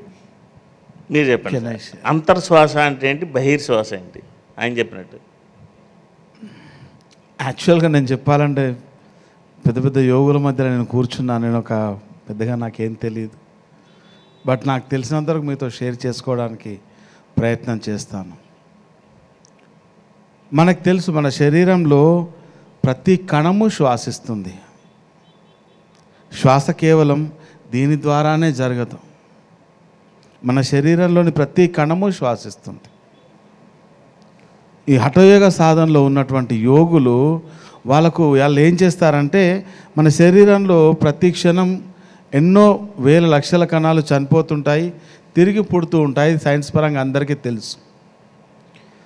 కానీ హఠయోగ సాధనలో ఉన్నటువంటి ఆ గురువులు ఏం చేస్తారంటే, వారి యొక్క ఆ కణాలు చనిపోవడం అనే రేషియో తగ్గుతుంది. అందుకే వారిని ఎప్పుడు చూసినా కూడా వారు ఎంతో కాంతివంతంగా ఉంటారు, మీలాగనే. సో ఆ మృత కణాలు తగ్గుతాయి వారికి. సో అప్పుడు వారి శరీరానికి కావలసినటువంటి శక్తి అంతా కూడా వారి కణాలు శ్వాసించడం ద్వారా అందుతాయి. సో ఇది నాకు ఎక్కడో అర్థమైంది. అలా ఏ విధంగా ఉండగలుగుతారు అక్కడ గుహలో? మీరు చెప్పారు గాలంతా బంధించబడి ఉంది, అక్కడ ఆక్సిజన్ లేదు, ఏమీ లేదు. మరి వారి శరీరం ఎలా శ్వాస తీసుకుంటుంది? ఒక బుద్ధిస్ట్ మాంక్ గురించి మనం విన్నాం. ఒక 14 సంవత్సరాల బాలుడు ఎన్నో సంవత్సరాల నుంచి అలా కూర్చుని ఉన్నాడు కదలకుండా. అతనికి శ్వాస కూడా జరగడం లేదు, కానీ అతని శరీరం అంతా ఎంతో తేజోవంతంగా ఉంది. ఎలా జరిగింది? మనకు తెలుసు, పరమహంస యోగానంద గారి శరీరము చనిపోయిన తర్వాత కూడా 21 రోజుల పాటు వారి గోర్లు పెరిగాయి. అంటే వారి శరీరంలో ఆ ప్రాణశక్తి అలానే నిక్షిప్తం చేయబడి ఉంది. సో అలా నిక్షిప్తం చేయబడినటువంటి ఆ ప్రాణశక్తి వారి శరీరంలో మృత కణాలు ఎక్కువగా లేకుండా చూసుకుంటాయి. సో మృత కణాలు ఎక్కువగా లేకుండా సజీవ కణాలతో ఉన్నప్పుడు అప్పుడు ఆ యోగులు సశరీరంగానే ఉంటారు. ఇది నాకు అర్థమైనటువంటి పరిమిత జ్ఞానంతో చెప్తున్నాను. ఇందులో ఏమైనా తప్పులుంటే మన్నించండి. మీరు చూస్తూనే ఉన్నారు, పైలట్ బాబా గారు నీళ్లలోకి వెళ్ళిపోయి నీళ్లలో ఉంటారు. మన మహాభారతంలో కూడా దుర్యోధనుడికి ఉన్నదే జల దిగ్బంధం. అంటే జలంలోకి వెళ్ళిపోయారు అనుకోండి, శ్వాస అనేది ఉండదు కదా. అక్కడ వాళ్ళు ఏం చేస్తారు? శ్వాసను కుంభిస్తారా? ఆయన ఇందాక సాయి కుమార్ చెప్పినట్టు అంతర్శ్వాస. వాళ్ళ పరిస్థితి ఏంటి? మీరు ఆ చర్మం కూడా శ్వాసిస్తుందండి. మనము స్థూలంగా చూసినప్పుడు ముక్కు నుంచి గాలి పీలుస్తున్నాం, వదులుతున్నామని మనం అనుకుంటాం. కానీ సూక్ష్మ స్థాయిలోకి వెళ్ళినప్పుడు ఆ చర్మం కూడా శ్వాసిస్తుంది. నీటిలోని ఆ ప్రాణశక్తి ఉంది కదా, నీటిలోని ప్రాణశక్తిని ఆ చర్మం అనేది గ్రహిస్తూ ఉంటుంది. అందువల్ల వాళ్ళు ఉండగలుగుతారు. మరి అదే పూర్తి సమాధి చేసుకుంటే? పూర్తి సమాధి ఆయన మట్టి అంతా మీద వేసేసుకుని సిమెంట్ అంతా చేసుకుని ఉన్నాడు కదా, అక్కడ చర్మం కానీ ముక్కు కానీ శ్వాస తీసుకోవాలంటే బయట నుంచి ఏమీ లేదు కదా. ఏమీ లేదు. మరి దేని నుంచి తీసుకుంటారు? దేని నుంచి తీసుకోవడం అని కాదు, ఖచ్చితంగా ఒక విషయం ఏమంటే, మనిషి కేవలం బయటికి కనిపించే ఆహారము వాటి వల్ల ఎట్లా యేసుక్రీస్తు చెప్పాడు కదా, men cannot live by bread alone అని. ఆయన అంతవరకే చెప్పాడు. కానీ కేవలం మనం బయట నుంచి తీసుకునే వాటి వల్ల మాత్రమే బతకడం లేదు. మన లోపల ఉన్న ఆ విద్యుదాయస్కాంత తరంగ శక్తి అనేది విశ్వంలో ఉన్న తరంగ శక్తిని గ్రహించగలిగే స్థాయికి, ఆ సూక్ష్మ స్థితికి మనం చేరితే శరీరం దాన్ని విశ్వం నుంచి అప్రయత్నంగా గ్రహిస్తుంది. ఇప్పుడు కరెంటు తయారు చేయడం అనేది దాన్ని బట్టే మనం నేర్చుకున్నాం. అంతేగాని అది వేరే కొత్తగా మనం కనుక్కొనేది ఏం లేదు. విశ్వంలో ఉన్న ఒక రహస్యాన్ని, ఆ విద్యుదాయస్కాంత తరంగం అనే దాన్ని మనం ఎలా క్యాచ్ చేయగలుగుతున్నాం అన్నది మన కరెంటు. అది ఆ యోగులు తమ శరీరంతోనే ఆ గ్రహించగలిగారు అనమాట. అందువల్ల గ్రహించగలుగుతూ జీవించగలిగారు. ఓకే, ఇప్పటివరకు వచ్చినటువంటి ఈ ఇన్ఫర్మేషన్ ప్రకారం మనకు అర్థమవుతున్న విషయం ఏంటంటే, జంతువులు శ్వాసని ఎంత తీసుకుంటాయి, తాబేలు ఎంత తీసుకుంటుంది, మనిషి నిమిషానికి ఎన్నిసార్లు శ్వాసిస్తాడు అనేది లెక్కేస్తే తాబేలు కానీ ఏనుగు కానీ నిమిషానికి 4 శ్వాసలు తీసుకుంటుందట. ఎవరైతే సమాధి స్థితిలోకి యోగి వెళ్తాడో వాళ్ళు లెక్క ప్రకారం ఓ అరగంటకో గంటకో ఒక్కో శ్వాస తీసుకుని అందులో ఉంటాడని. ఇదే రహస్యాన్ని అడిగినప్పుడు పైలట్ బాబా చెప్పారు, ఈ మాస్టర్ చెప్పినట్టుగానే శ్వాస అనేది కేవలం ముక్కు ద్వారా మాత్రమే కాదు, మన పంచేంద్రియాలైన చర్మము శరీరం ద్వారా కూడా తీసుకోవచ్చు అని ఈ మాస్టర్లందరూ చెప్తున్నారు. Yes any. నా పేరు కిషన్ రెడ్డి, వరంగల్. తరచుగా మనల్ని అడిగే క్వశ్చన్ ఒకటి ఉంటుంది ధ్యానం చేసేవాళ్ళు. అంటే ఈ క్వశ్చన్కి ఆన్సర్ నాకు తెలుసు, కానీ మీ ద్వారా అందరికీ తెలియాలనే ఉద్దేశంతో నేను అడుగుతున్నాను. ఏంటంటే ఇప్పుడు రకరకాల ధ్యానాలు ఉన్నాయి. ఎగ్జాంపుల్ కొంతమంది ఏం చేస్తారంటే శ్వాస ఒక 4-5 సార్లు పిలిచి ఇట్లా పీల్చి వదిలి ధ్యానం చేస్తే తొందరగా కుదురుతుంది. సోహం ధ్యానం చేస్తే తొందరగా కుదురుతుంది. కపాలభాతి చేసి ధ్యానం చేస్తే తొందరగా కుదురుతుంది. రీబర్త్ చేసి ధ్యానం చేస్తే తొందరగా కుదురుతుంది. ఈ శ్వాస మీద ధ్యాస అనేది చాలా లేటుగా కుదురుతుంది. ఈ డిఫరెన్స్ ఒకటి చెప్పండి. ఇది నాకు తెలుసు, కానీ అందరికి తెలియాలనే ఉద్దేశంతో. Okay, thank you Kishan Reddy గారు. మనకి మొట్టమొదటి రోజుల్లో పత్రిజీని కలిసినప్పుడు ఆయనతోటి విశాలంగా ఎంతో సమయంతో ఆయనతో చర్చించినటువంటి మాస్టర్లు ఎవరైనా ఉంటే మొట్టమొదట ఆయన చెప్పింది ఏంటంటే రకరకాల ధ్యానాలు లేవు, వాటి పేర్లు వేరు, ధ్యానంగా పెట్టేశారు. కేవలం శ్వాస మీద ధ్యాస పెడితేనే అది ధ్యానం. శ్వాసను కుంభిస్తే దాన్ని హఠయోగం, దానికి ఒక పేరుంది, కుంభకము. బయటికి తీస్తే రేచకము, దానికి పేరుంది, దాన్ని ధ్యానం అనలేదు. అలాగే నామస్మరణ ధ్యానం కాదు, మంత్రజపం ధ్యానం కాదు, తంత్రజపం ధ్యానం కాదు, యజ్ఞయాగాలు ధ్యానం కాదు. ధ్యానం అంటేనే శ్వాస మీద ధ్యాస. రకరకాల ధ్యానాలు అనేవి లేవు అని పత్రిజీ ప్రారంభంలోనే రూఢిగా చెప్పారు. నేను అడిగింది అది కాదు, సమాధానం ఇది కాదు. అది చేస్తే ఎక్కువ ఎనర్జీ వస్తుంది, తొందరగా కుదురుతుంది. ఇది చేస్తే లేట్ కుదిరి తర్వాత నేను సమాధానం చెప్తాను. దాన్ని నాకున్న అవన్నీ కాదండి. మార్కెట్లో రకరకాలవన్నీ ప్రొడక్ట్స్ ఉంటాయి. అలాగే ఈ ధ్యానాన్ని తీసుకెళ్ళడానికి మీరు కుంభించండి, లేకపోతే కపాలభాతి చేయండి పొద్దున్నే లేచి దీన్ని, లేకపోతే ఒక ముక్కులోంచి గాలి తీసుకోండి, నోట్లో తీసుకోండి, ఇన్ని రకరకాల టెక్నిక్లు చెప్పి శరీరం రిలాక్స్ అయిపోతుంది. అప్పుడు మీరు ధ్యానం చేస్తే ఎక్కువ ప్రాణశక్తి, ఎక్కువ ఎనర్జీ మీకు వస్తుంది అనేది మార్కెట్లో ప్రతి ఆర్గనైజేషన్లోనూ ఉంది. కాకపోతే పత్రిజీ చెప్పింది ఏంటంటే నిజంగా ఆయన చేయించేటట్టయితే ముందు నువ్వు శ్వాసను కుంభించు అని చెప్పేవారు, ఆయన చెప్పలేదు. లేకపోతే ఎక్కువ కపాలభాతి చెయ్యని చెప్పేవారు. ఇవన్నీ చూసి చూసి చూసి అసలు ధ్యానం పక్కకి వెళ్ళిపోయిందనే వీటన్నిటిని పక్కకి తోసేసి వెరీ సింపుల్, వెరీ సరళం, వెరీ ఈజీ, వెరీ తరళంగా సహజంగా ఉన్న సరళమైన శ్వాసనే గమనించండి, దీనికోసం ఎలాంటి వార్మింగ్ ఎక్సర్సైజులు అక్కర్లేదు అని పత్రిజీ రూఢిగా చెప్పేశారు. ఎవరు మార్కెట్ వాళ్ళది. మీరు అన్నట్టు చాలామంది ఉన్నారు ఇప్పుడు. అది కాదు వాళ్ళకి సమాధానం రావట్లేదు. ఇవన్నీ చెప్పాను సార్. ఒక్క నిమిషం చెప్తాను, దానికి సమాధానం చెప్తాను. ఇక నేను చెప్తాను, ఎందుకంటే మనకు టైం తక్కువ కాబట్టేసి నేనేం చెప్తానంటే దానికి క్లారిటీగా ఈ శ్వాస మీద ప్రతిసారి క్లియర్గా చెప్తాడు. సరి అయిన ధ్యానము శ్వాస మీద ధ్యాస, బ్రీతింగ్ పీలవకూడదు వదలకూడదు అని చెప్తాడు. క్లియర్గా ఎన్నోసార్లు చెప్పారు. కానీ వీళ్ళు అడిగేది ఏంటంటే నేను కూడా ఎక్స్పెరిమెంట్ చేశాను. నేను ప్రాణాయామం చేసి ధ్యానం చేశాను, తొందరగా కుదిరింది. సోహం ధ్యానం చేశాను, తొందరగా కుదిరి. ఏది చేసినా తొందరగా కుదురుతుంది. ఈ సహజమైన శ్వాసను గమనించినప్పుడు చాలా లేట్గా కుదురుతుంది. ఏంటి డిఫరెన్స్, పత్రికారు ఎందుకు చెప్పారు అని వచ్చినప్పుడు ఏంటంటే నేను వాళ్ళకి చెప్పేది ఏంటంటే సహజమైన శ్వాస మీద ధ్యాస అనేది చెట్టు మీది మామిడి పండు లాంటిది. అంటే లేటుగా పండుతుంది.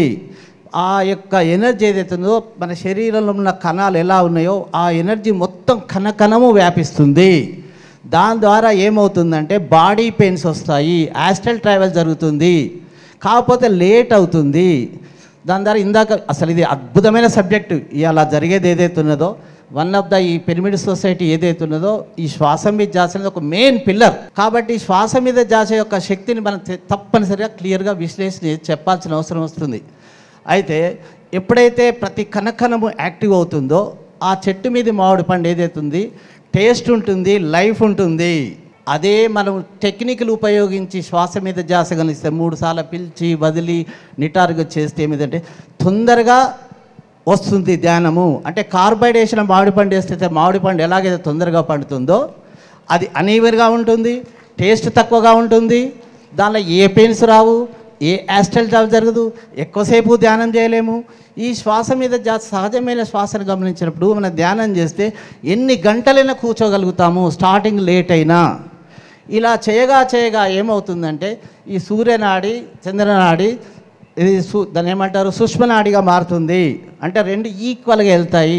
అప్పుడు ఇక్కడ ఆజ్ఞాచక్రం లోపల మనకు శ్వాస లేకుండా అవుతుంది. దీనివల్ల ఇక రకరకాల థర్డ్ యాక్టివేషన్ కావచ్చు, ఇవన్నీ జరుగుతుంది. అందుకొరకే ఈ యొక్క సహజమైన శ్వాస మీద ధ్యాస యొక్క శక్తి విస్ఫోటనము మన పిరమిడ్ సొసైటీలో చాలామంది కూడా గుర్తించక పీలువండి, వదలండి, నిటారుగా నిలబడి కూర్చోండి అంటే ఈ శ్వాస మీద ధ్యాస అనేది పత్రిసారికి ఫ్లూట్ ఎంత ఒక చాలా పవిత్రమైందో, భగవద్గీత ఎంత పవిత్రమైందో, ఈ శ్వాస మీద ధ్యాస కూడా అంత పవిత్రమైంది.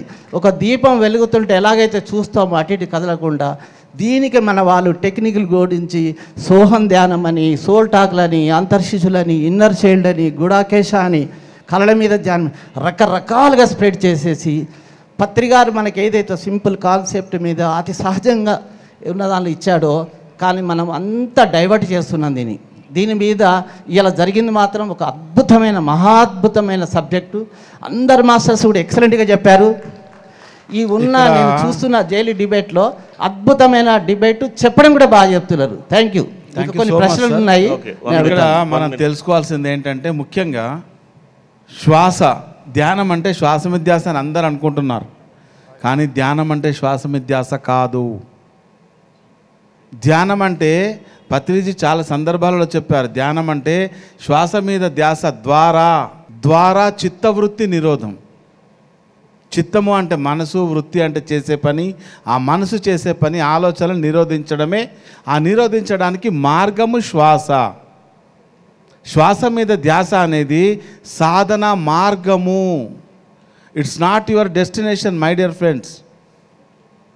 అక్కడి నుంచి అసలు లెక్క మొదలవుతుంది. మనకు లెక్క మొదలయ్యేది అక్కడి నుంచి. సహజంగా జరుగుతున్న శ్వాసని గమనించమన్నారు పత్రిజీ. ఎందుకు? నీ యొక్క సహజతత్వం ఏంటి? దైవత్వము. నీ యొక్క సహజతత్వం ఏంటి? కరుణాతత్వము. నీ యొక్క సహజతత్వం ఏంటి? మిత్రత్వము. నీ యొక్క సహజతత్వాన్ని నీవు మర్చిపోయావు కాబట్టి నీ యొక్క సహజతత్వాన్ని నీవు గుర్తు చేసుకోవడానికి నీ లోపల సహజంగా జరుగుతున్నటువంటి ఉచ్ఛ్వాస నిశ్వాసలని గమనించండి. ఉచ్ఛ్వాస నిశ్వాసలని గమనిస్తున్నప్పుడు నీ లోపల ఏదైతే అసహజంగా ఉందో, ఏదైతే నీవు ఆ సహజతత్వానికి వెళ్లకుండా ఆపేస్తుందో, ఈ శ్వాస యొక్క శక్తి దానిని నిర్మూలిస్తుంది. నీ శ్వాస యొక్క శక్తి పశుపతాస్త్రము. నీ లోపల ఉన్నటువంటి దుర్గుణాలని నశింపచేయడానికి. So the most important thing, what is your breath, what is power of the breath. Thank you friends. Okay, ఫైనల్గా ఈ ప్యానల్ డిస్కషన్లో తేలిన అంశం ఏంటంటే, గురువులు చెప్పినవి ఏం చెప్పారో వాళ్ళు ఊరికే చెప్పారు, ఊరు కోసం చెప్తారు. వాటిని అలా స్వీకరించడం తప్ప దాంట్లో మనం ఎలాంటి వేలు పెట్టకూడదు. అల్టిమేట్గా ఈ ప్లాట్ఫామ్ మీద ప్రజలందరికీ చేసే విజ్ఞప్తి ఏంటంటే, ధ్యానం అంటే శ్వాస మీద ధ్యాస, అదే సరైన ధ్యానము. సరికాని ధ్యానాలు ఎక్కడా లేవు. సరికాని ధ్యానాలు ఎక్కడా లేవు. దానికి ధ్యానం అనే పేరు పెట్టచ్చు, కానీ అది కాదు. దీన్ని అందరూ బాగా గమనించండి. ఇంకపోతే మన పిఎస్ఎస్ఎం మూవ్మెంట్లోనే గురువు గారి దగ్గర ఎన్నో విద్యలు నేర్చుకుని, ఇందాక కిషన్ రెడ్డి గారు చెప్పినట్టు ఎవరికి తోచిన కంపెనీని వాళ్ళు పెట్టుకుని వెళ్ళిపోయారు. వెళ్ళిపోయినేంటి, ఎంతమంది ఇలా బయటికి వెళ్ళిపోతే వాళ్ళందరూ బయటికి వెళ్ళి కూడా దీని గురించే చెప్తారు, ఇంకా దేని గురించో చెప్పరు. అందుకే పిరమిడ్ స్పిరిచువల్ సొసైటీ మూవ్మెంట్ అంటే ఇది కేవలం ఎంట్రీయే తప్ప ఎగ్జిట్ లేదు. లోపలికి రావడమే తప్ప బయటికి వెళ్ళే మార్గం లేదు. వెళ్ళామని అనుకుంటారు కానీ ఎవరు ఎక్కడికి వెళ్ళలేరు, తిరిగి మళ్ళీ ఇక్కడికే వస్తారు. ఓకే, ధ్యానం అంటే శ్వాస మీద ధ్యాస. పత్రిజీ ఏం చెప్పారో మన బాస్, ఎస్ బాస్ అంతే. ఆయన చెప్పినటువంటి ఆ ధ్యాన విధానాన్నే మనం తూచా తప్పకుండా పాటించాలి. అదే సత్యం, అదే సత్యం. Okay, thank you very much. Next అంశం విశ్వాసం. దీన్నే బిలీఫ్ అంటారు ఇంగ్లీష్లో. క్వశ్చన్ సార్ ఒకటి, ఒక క్వశ్చన్ ఒకటి లేదండి, టైం లేదు, తర్వాత చూద్దాం. ఓన్లీ వన్ క్వశ్చనే. అంటే నా ద్వారా అందరికీ ఒక డౌట్స్ క్లారిటీ కోసం, అందరూ శ్వాస మీద ధ్యాస చేస్తారు కదా ప్రతి ఒక్క, అంటే ధ్యానంలో కూర్చున్న వాళ్ళందరూ కూడా ధ్యానాన్ని శ్వాసను అబ్జర్వ్ చేస్తూ ఉంటారు. సో వాళ్ళ యొక్క స్థితిని బట్టి వాళ్ళకి ఏవేవో ఎక్స్పీరియన్స్ వస్తాయి. అవన్నీ నిజమైన ఎక్స్పీరియన్సేనా కాదా? ఎప్పుడు కూడా పత్రిజీ చెప్పింది వేదం, దాన్ని ఇంకా మీరు సరిగ్గా వినలేదు, మీకు అర్థం కాలేదు. అందుకే పత్రిజీ ఏం చెప్పారంటే, ఎవరి ధ్యానానుభవాలని విశ్లేషణ చెయ్యొద్దు, ఎనాలిసిస్ చెయ్యొద్దు. అది రైట్ అయితే ఏంటి, రాంగ్ అయితే ఏంటి, వాడికి అది కరెక్టు, నీ కరెక్ట్ కాకపోవచ్చు, ఆ అవసరం వాళ్ళకి లేదు. ఎవరికి ఏ ధ్యానానుభవం వస్తే అది వాళ్ళకే కరెక్టు. అందుకోసమే ఎవరి ధ్యానానుభవాలని విశ్లేషణ చేయొద్దు, ఎనాలిసిస్ చేయొద్దు. ఎవరి స్వప్నాలని ఎనాలిసిస్ చేయొద్దు. ఎవరి జీవిత విషయాలలోనూ ఎనాలిసిస్ చేసి తల దూర్చొద్దు. ఈ మూడు ఎవరు పాటిస్తారే వాళ్ళే నాకు నిజమైన పిరమిడ్ మాస్టర్లు అని రూఢిగా పత్రిజీ చెప్పారు. వాళ్ళకి కరెక్ట్ అయింది, మీకెందుకు కరెక్ట్ అవుతుంది? మీ మైండ్ వేరు, వాళ్ళ మైండ్ వేరు. అందుకని ఎవరి అదే పర్సనల్ ఇంటర్ప్రిటేషన్ అంటే వాళ్ళ అనుభవాలు వచ్చిన తర్వాత, మరి పత్రిజీకి తెలీదా? మీరు వెళ్ళి ఆయన దగ్గరికి వెళ్ళి ధ్యానానుభవం చెప్పంగానే టపటప చప్పట్లు కొట్టారు, కానీ ఎలా వచ్చింది ఏంటి కరెక్టా అని ఎప్పుడైనా ఆయన జీవితంలో ఎవరినైనా అడగడం చూశారు మీలో ఎవరైనా? ఎక్కడా లేదు. ఏ అనుభవం చెప్పు, అది ఎంత హాస్యాస్పదమైనా గట్టిగా చప్పట్లు కొట్టి దాన్ని ప్రజల్లోకి తీసుకెళ్లారే తప్ప ఇది తప్పు అని ఎప్పుడైనా అన్నారా? కరోనా మీద ఒక వీడియో వచ్చింది, ఫస్ట్లో వచ్చిన 1 మంత్కే. ఆ కరోనా దేవత వచ్చి మన మాస్టర్కి ఒక మెసేజ్ చెప్పింది అనగానే పిఎంసీ నుంచి కెమెరా పిలిపించి వీడియో రికార్డ్ చేసి అందరికీ పంపించారా లేదా? ఇది రాంగ్ అని అనలేదే. అది ఆయన అనుభవం, ఆయన కరెక్ట్. అంతేను కానీ అనుభవాల జోలికి ఎప్పుడు వెళ్ళొద్దు sir. Thank you very much. So next అంశం ఏంటంటే విశ్వాసం. విశ్వాసం అంటే అందరూ నమ్మకం అనుకుంటారు, నమ్మకం వేరు, విశ్వాసం వేరు. ఇప్పుడు మనం చర్చకు తీసుకోబోయే అంశం ఏంటంటే, మనము విశ్వాసంతో జీవించడం అంటే ఏమిటి? విశ్వాసం అనేది ఎలా ఉంటుందంటే, మనకి మూర్ఖంగా తయారైంది. ఒక మామిడి చెట్టు కథ ఉంది, ఎంతమందికి తెలిసింది?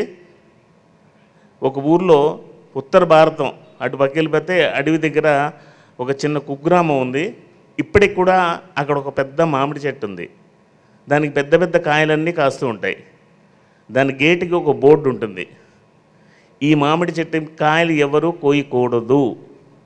ఎందుకు అంటే, అంతకుముందు అడవిలోకి వెళ్ళి ఆహారం తెచ్చుకోవడానికి 4 పిల్లలు ఆ చెట్టు చాలా చిన్నగా నిటారుగా ఉంటే పెద్దదైనా కొమ్మెక్కి దాని కాయలన్నీ కోస్తూ ఉంటే ఆ కొమ్మ మీద ఆకులు చాటున దాగిన ఒక పాము ఒక పిల్లవాడిని చుట్టేస్తుంది. ఆ చుట్టేసిన తర్వాత వాడికి ఊపిరాడదు. వాడి ఫ్రెండ్ ఎంత విడుదల చేద్దామన్నా కాదు. వాడు భయంతో చెట్టు దూకి మిగతా మిత్రులందరూ కూడా బారిపోయి గ్రామంలోకి వెళ్ళిపోతారు. ఆ ఊర్లో పెద్దలందరూ రాత్రంతా చర్చిస్తారు, కానీ ఏమైందో తెలీదు. ఆ పాముని చూడలేదు, ఆ బిడ్డని చూడలేదు, ఏం జరిగిందో తెలియదు. తెల్లారేసరికంతా ఊరు పెద్దలు ఏమంటారంటే, ఇది చెట్టు, ఈ చెట్టు మేము మామిడికాయలు కోసినాడు చట్ట విరుద్ధము అని బోర్డు పెడతారు. కొన్ని సంవత్సరాల తర్వాత 4 పిల్లలు వెళ్ళి ఆ చెట్టు మీద మామిడికాయలకు వస్తుంటే చట్ట విరోధి అని రాళ్ళు వేసి కొడతారు. ఆ తరం అంతా అయిపోయింది, పెద్దవాళ్ళందరూ చచ్చిపోయారు. ఇప్పటికి 240 సంవత్సరాలు అయింది. ఇప్పటికి కూడా చట్టం అక్కడే ఉంది. ఇప్పటికి కూడా చెట్టు ఎక్కేవాడో మామిడికాయ కోయడు, టిల్ ఉంది. ఒక తరం వెళ్ళిపోయింది. 100 సంవత్సరాలు దాటేసినా ఇంకో తరం వచ్చినా ఆ చట్టం అలాగే ఉంది అక్కడ. అంటే మన విశ్వాసాలు ఎప్పుడో పురాతన కాలం నుంచి అదే విశ్వాసాలను గుడ్డిగా నమ్ముకుంటూ వస్తున్నాం, గుడ్డిగా ఫాలో అవుతూ వస్తున్నాం, నమ్ముతూ రావట్లేదు. వాళ్ళు చెప్పారు, మనం వింటున్నాం. మరి ఈ బిలీఫ్ సిస్టమ్, ఆ విశ్వాసం అనేది పెద్దల నుంచి మనకు వచ్చిన దాన్ని స్వీకరించాలా? ఇప్పుడు ప్రస్తుత కరెంట్ ఏజ్లో ఆ విశ్వాసానికి రాబోయే తరానికి మనం ఏం చెప్పాలి? సాయి కుమార్ గారు. పత్రి సార్ ఎప్పుడు సైంటిఫిక్ టెంపర్మెంట్ ఉండాలని చెప్తుంటాడు. సైంటిఫిక్ టెంపర్మెంట్ తెలుగులో శాస్త్రీయ దృక్పథం. ఎస్, శాస్త్రీయ దృక్పథం. ఏదైనా కానీ గుడ్డిగా నమ్మనక్కర్లేదు, గుడ్డిగా నమ్మనక్కర్లేదు, దాన్ని విశ్లేషించండి, అనుభవంలోకి తెచ్చుకోండి. అనుభవంలోకి వచ్చిందే జ్ఞానం అన్నాడు. అనుభవంలోకి వచ్చిందే జ్ఞానం, అనుభవంలోకి తెచ్చుకోవాలి. ఎప్పుడో ఆ మామిడి పండు ఎగ్జాంపుల్ చెప్తూ చాలా చెప్పాడు. ఎప్పుడో సనాతనంగా ఎప్పుడో జరిగింది అది. దాన్నే పట్టుకొని ఏ విశ్లేషణ లేకుండా మా పేరెంట్స్ చెప్పారు లేదా మా గ్రాండ్ ఫాదర్ చెప్పారు అని దాన్ని మూఢంగా కంటిన్యూ చేయకుండా ప్రతిదీ కూడా స్వ అనుభవంలోకి తెచ్చుకోండి, ముందుకు వెళ్తూ ఉండండి. ఈ స్వ అనుభవంలోకి తెచ్చుకోవడానికి ధ్యానము, స్వాధ్యాయము, సజ్జన సాంగత్యము అనే 3 మనకు చెప్పడం జరిగింది. అలాగే దాన్ని ఇంకొంచెం స్పీడ్గా తీసుకెళ్ళడానికి పిరమిడ్ శక్తిని వినియోగించుకొని మనం ముందుకెళ్ళాలి. This is what it.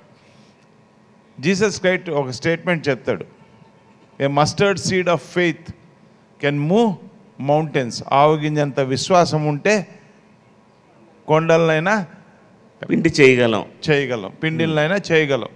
కాబట్టి అనలైజ్ చేసుకొని చేయండి. You just work out whether it works on me or not. ప్రతిదీ కూడా అది కాదు. ఇప్పుడు ఆవగింజంత విశ్వాసం అన్నారు జీసస్. ఐఎమ్ టాకింగ్ అబౌట్ విశ్వాసం, నాట్ నమ్మకం.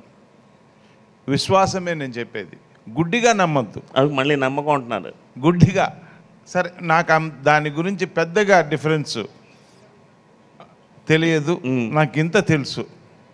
మిగతాది మీరు కంటిన్యూ చేస్తే ఎనీథింగ్ నేను నేర్చుకోవాల్సింది ఇంకొంచెం ముందుకు నేను కూడా ముందుకెళ్తాను. Okay, Swarnalatha madam, what is the difference between నమ్మకం అండ్ విశ్వాసం? నమ్మకం అనేది సాధారణ జనాభిప్రాయానికి చెందింది. విశ్వాసం అనేది మన హృదయాంతరాళం నుంచి, మనలోని అణువు నుంచి వ్యక్తపరచబడేది విశ్వాసం.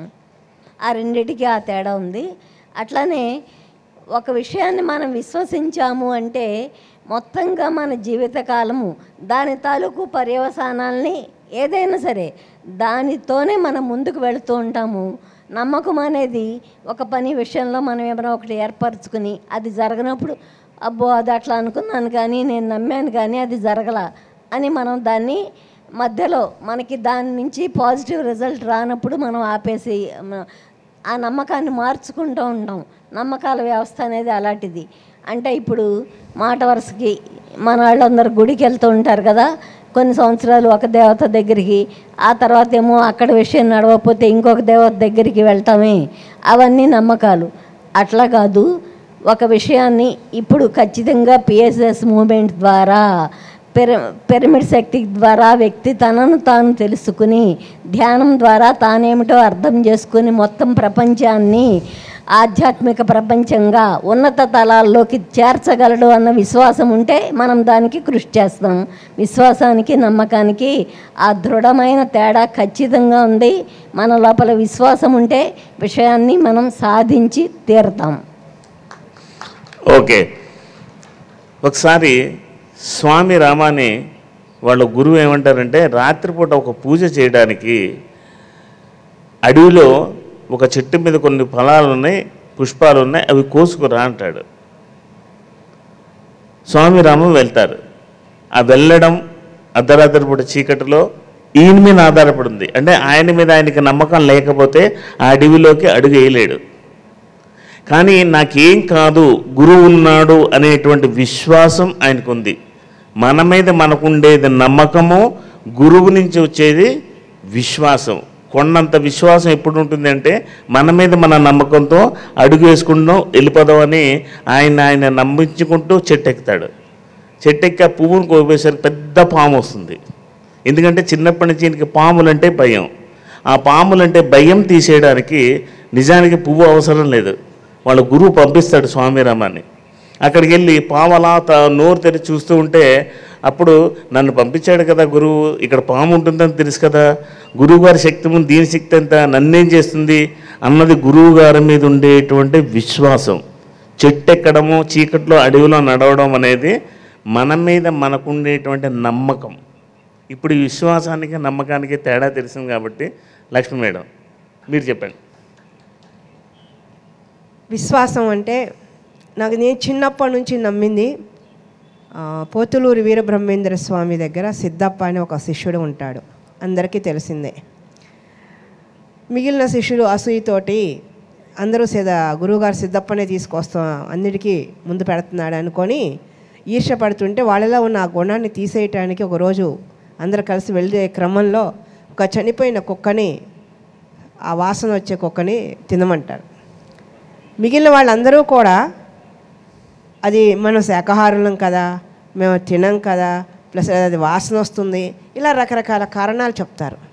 కానీ సిద్ధప్పని తినమన్నప్పుడు గురువు మీద విశ్వాసంతో, గురువుకి తెలుసు కదా అది కంటికి కనపడుతుందని, ఇప్పుడు సార్ చెప్పినట్టు గురువు మీద విశ్వాసంతో కూర్చొని దాన్ని తీసుకోబోయి తినబోయేటప్పటికి పంచభక్ష పరమాణాలుగా మారింది అని అది అందరం చదువుకున్నాం చిన్నప్పుడు. విశ్వాసం అంటే మనం నమ్మితే అలా ఉండాలి. ఒక గురువుని నమ్మితే మనం అలా ఉంటేనే మన జీవిత ప్రయాణంలో మన ఎదుగుదల ఉంటుంది అనేది నేను చిన్నప్పుడే చదువుకున్నాను. నాకు అలా ఒక గురువు కావాలి, నేను ఆ గురువుని సిద్ధప్పలాగా నేను నమ్మాలి అనే మైండ్ చిన్నప్పుడే పడిందండి. అందుకే పత్రిజీని నేను అలా నమ్ముతాను. అందుకే నేను ఈరోజు ఈ స్థాయిలో అక్కడ కూర్చోగలిగాను అనుకుంటాను నేను. 100%. Thank you. నరేంద్ర గారు, ఇక్కడ మనం సరిగ్గా ఆలోచిస్తే కనుక విశ్వాసం, ఈ పదం విన్నప్పుడు మనకి ఇంకో 2 పదాలు గుర్తుకొస్తాయి. ఒకటి విశ్వము, ఇంకొకటి శ్వాస. నీ శ్వాస మీద విశ్వాసం ఉంచండి. విశ్వాసం అంటే ఏంటంటే ఇంకా దాని తర్వాత నీకు ఎలాంటి క్వశ్చన్స్ లేవు, ఎలాంటి డౌట్స్ లేవు. ఈ విశ్వాసం ఎంత ప్యూర్గా ఉంటుందంటే ఒక తల్లి తన పిల్లవాడిని గాల్లో ఎగిరేస్తుంది తిరిగి ఎత్తుకోవడానికి, అయినా పిల్లవాడు నవ్వుతూనే ఉంటాడు, తల్లి తనను ఖచ్చితంగా పట్టుకొని తీరుతుంది అని. మన లోపల ఉన్న విశ్వాసం ఆ స్థాయిలో ఉండాలి.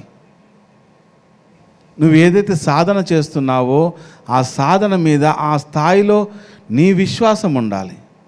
నువ్వు చేస్తున్న సాధన ఏంటి? శ్వాస మహా సాధన. ఆ శ్వాస మహాసాధన, ఆ యొక్క పైన విశ్వాసం నీకుంటే కనుక ఆ సమస్త విశ్వ రహస్యాలు నీకు తెలుస్తాయి. Whatever you do against your belief system is sin for you అంటారు Jesus Christ. Whatever you do against your belief system is sin for you. So అక్కడ ఆ విశ్వాసం అనే పదాన్ని మరొక్కసారి వాడారు జీసస్ క్రైస్ట్ గారు. సో దాన్ని మనం తెలుసుకోవాలి. ఏదైతే మనము విశ్వాసంతో ఉన్నామో, దేనిపైన అయితే ఆ గురి ఉందో, విశ్వాసం అంటే ఈజ్ నథింగ్ బట్ గురి, ఇంకేమీ లేదు. ద్రోణాచార్యుడి మాటల పట్ల అర్జునుడికి గురి ఉంది. ద్రోణాచార్యుడి మాటల పట్ల ఏకలవ్యుడికి గురి ఉంది. సో ఆ స్థాయిలో మనము మన శ్వాస పైన గురి ఉంచాలి, ఆ విశ్వాసం ఉంచాలి. ఎక్కడ ఉంచాలి విశ్వాసం? బయట ఉంచాలా? ఎక్కడ ఉంది విశ్వాసం? ఇందాక మాస్టర్స్ చెప్పారు, ఆవగించేంత విశ్వాసం ఉంటే చాలు. ఎక్కడ ఉంచాలి ఆ విశ్వాసం అంటే నీ శ్వాస పైన ఉంచాలి, నీ శ్వాస యొక్క శక్తి పైన ఉంచాలి. అప్పుడు నీ పట్ల నీకు విశ్వాసం ఏర్పడుతుంది. నమ్మకం అంటే ఎక్కడో చోట దాని తర్వాత మళ్ళీ క్వశ్చన్స్ వస్తూ ఉంటాయి. కానీ ఎప్పుడైతే నువ్వు పరిపూర్ణ విశ్వాసంతో ఉంటావో అప్పుడు నీ లోపల ఇంకే ప్రశ్నలు ఉండవు, ప్రశ్నలన్నీ మాయమైపోతాయి. సో అది ఆ విశ్వాసానికి సంబంధించిందని నాకు అనిపించింది. ఓకే, సాయి కుమార్ గారు, ఇప్పుడు మన మాస్టర్లు అందరూ కూడా గురువు గారి మీద అచంచలమైన నమ్మకంతో ఉన్నారా, విశ్వాసంతో ఉన్నారా? నాకు ఇంకా పెద్ద డిఫరెన్స్ ఏమీ అనిపించడం లేదు నమ్మకానికి విశ్వానికి వాస్తవంగా. ఓకేనా, నాకు ఆ డిఫరెన్స్ ఇంకా తెలియదు. గుడ్డి నమ్మకం ఎందుకంటే మా గురువు గారు చెప్పారు కాబట్టి ఐ హ్యావ్ టు ఫాలో. ఇప్పుడు చాలామంది క్వశ్చన్ చేస్తూ ఉంటారు, వెల్లుల్లి తినచ్చా, మష్రూమ్ తినచ్చా అని. ఇది ఎస్ బాస్ సొసైటీ, బాస్ చెప్పాడు కాబట్టి అందులో ఎంత మంచిది ఉన్నా మేము తినాం. మంచి ఉండొచ్చు కాక, ప్రోటీన్లు ఉండొచ్చు, హృదయానికి సంబంధించి రోగాలను పోగొట్టే వెల్లుల్లికి ఉండొచ్చు. మా బాస్ వద్దన్నాడు, దట్స్ ఇట్. ఇది నమ్మకం. ఆయన ఏదైనా పనిచ్చి ఎక్కడికైనా పంపించారు, ఉండండి, ఎక్కడికైనా పంపించారు. అక్కడ మీ సొంత తెలివితో మీరు ఆ కార్యాచరణ పూర్తి చేసేటప్పుడు అది మీ మీద పూర్తిగా మీరు ఆధారపడతారా, ఆ గురువు నాకు వెనకాల కొండంత అండగా ఉన్నారు అన్న విశ్వాసంతో ఆ పని పూర్తి చేస్తారా? అయితే ఇక్కడ పత్రిజీ ఎప్పుడు కూడా మనల్ని ఎస్ బాస్ అని అనమనలేదు, స్వేచ్ఛనిచ్చారు. మీరు సరిగ్గా ఒకసారి అర్థం చేసుకోలేదు. నేను చెప్తాను, లెట్ మీ క్లియర్ ఒకసారి క్లారిటీ ఇస్తాను. మీరు ఆ స్టేట్మెంట్ పత్రిసారి ఇవ్వలేదు అని అన్నారు, దానికి నేను క్లారిటీ ఇవ్వాలి కదా. నేను చెప్పిన తర్వాత మీరు ఇవ్వండి. అయితే ప్రతిసారి ఏం చేశారంటే చేసే ప్రతి పనిలోనూ నీకు స్వేచ్ఛనిచ్చారు.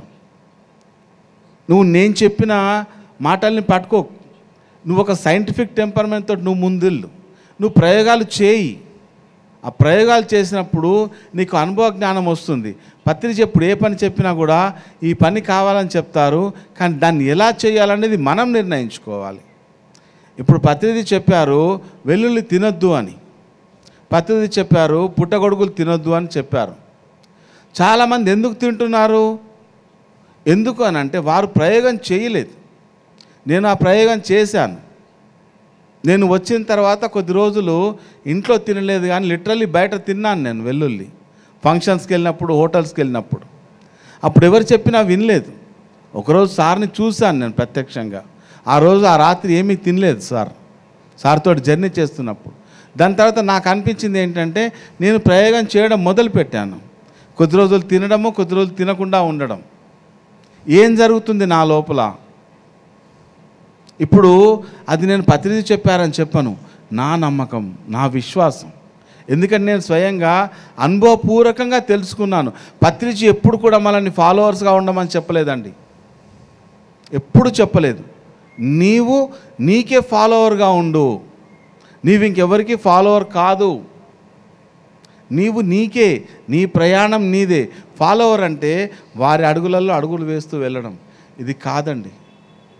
పత్రిజీ ఒక కాన్సెప్ట్లో చెప్పారు, ఒక బుద్ధుడు మహావీరుని అనుసరించలేదు, ఒక మహావీరుడు జీసస్ క్రైస్ట్ని అనుసరించలేదు, ఒక జీసస్ క్రైస్ట్ ఇంకెవరినో అనుసరించలేదు.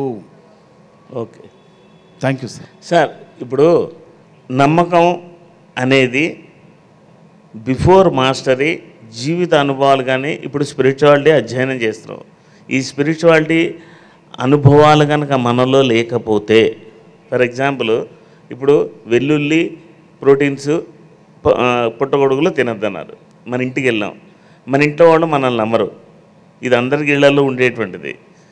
నీకు ఏదైనా చిన్న గుండె నొప్పి వచ్చింది అనుకోండి, వాళ్ళు ఏమంటారు, నీ రక్తంలో కొలెస్ట్రాల్ ఉంది, తెల్ల రక్తగణాలు ఉన్నాయి అని డాక్టర్ చెప్పగానే వెల్లుల్లి తినరా అని నెత్తి నీరు కొట్టుకున్నాను, నువ్వు తినలేదు, ఇప్పుడు నీకు రోగం వచ్చింది అని మనోళ్ళు సతాయిస్తారు. అప్పుడు మనం ఏమంటాం, నా గురువు పట్ల నాకు అచంచల విశ్వాసం ఉంది, ఆయన మాట నేను నమ్మాను. ఇక్కడ నమ్మకము, విశ్వాసం, దేని మీద ఉంది విశ్వాసం? ఆయన మన పట్ల, మన జీవితం పట్ల ఆయన మీద విశ్వాసం ఉంది.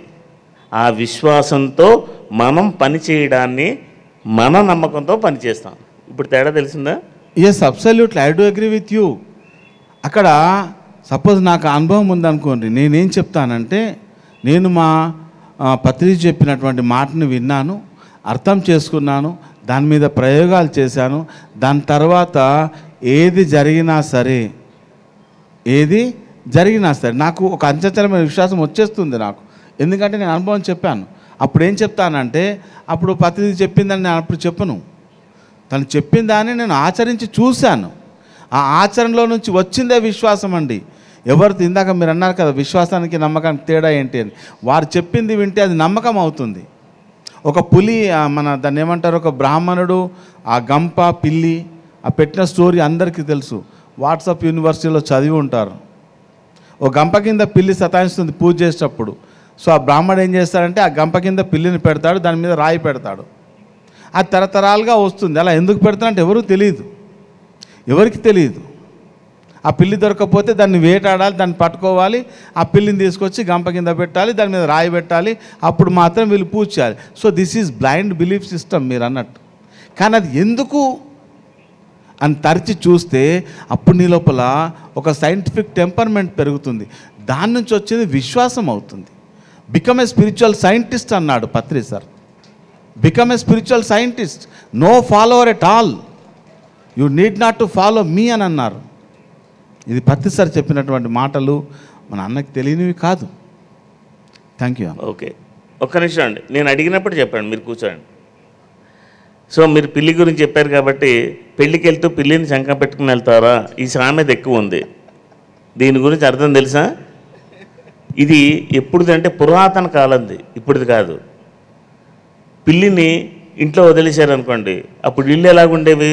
ఒక సింహద్వారం ఉండేది, వెనకాల డోర్ ఉండేది, లోపలంతా మట్టి ఇల్లు ఉండేది, చిన్న చిన్న గూళ్ళు ఉండేవి, లేకపోతే ఉట్టు ఉండేది.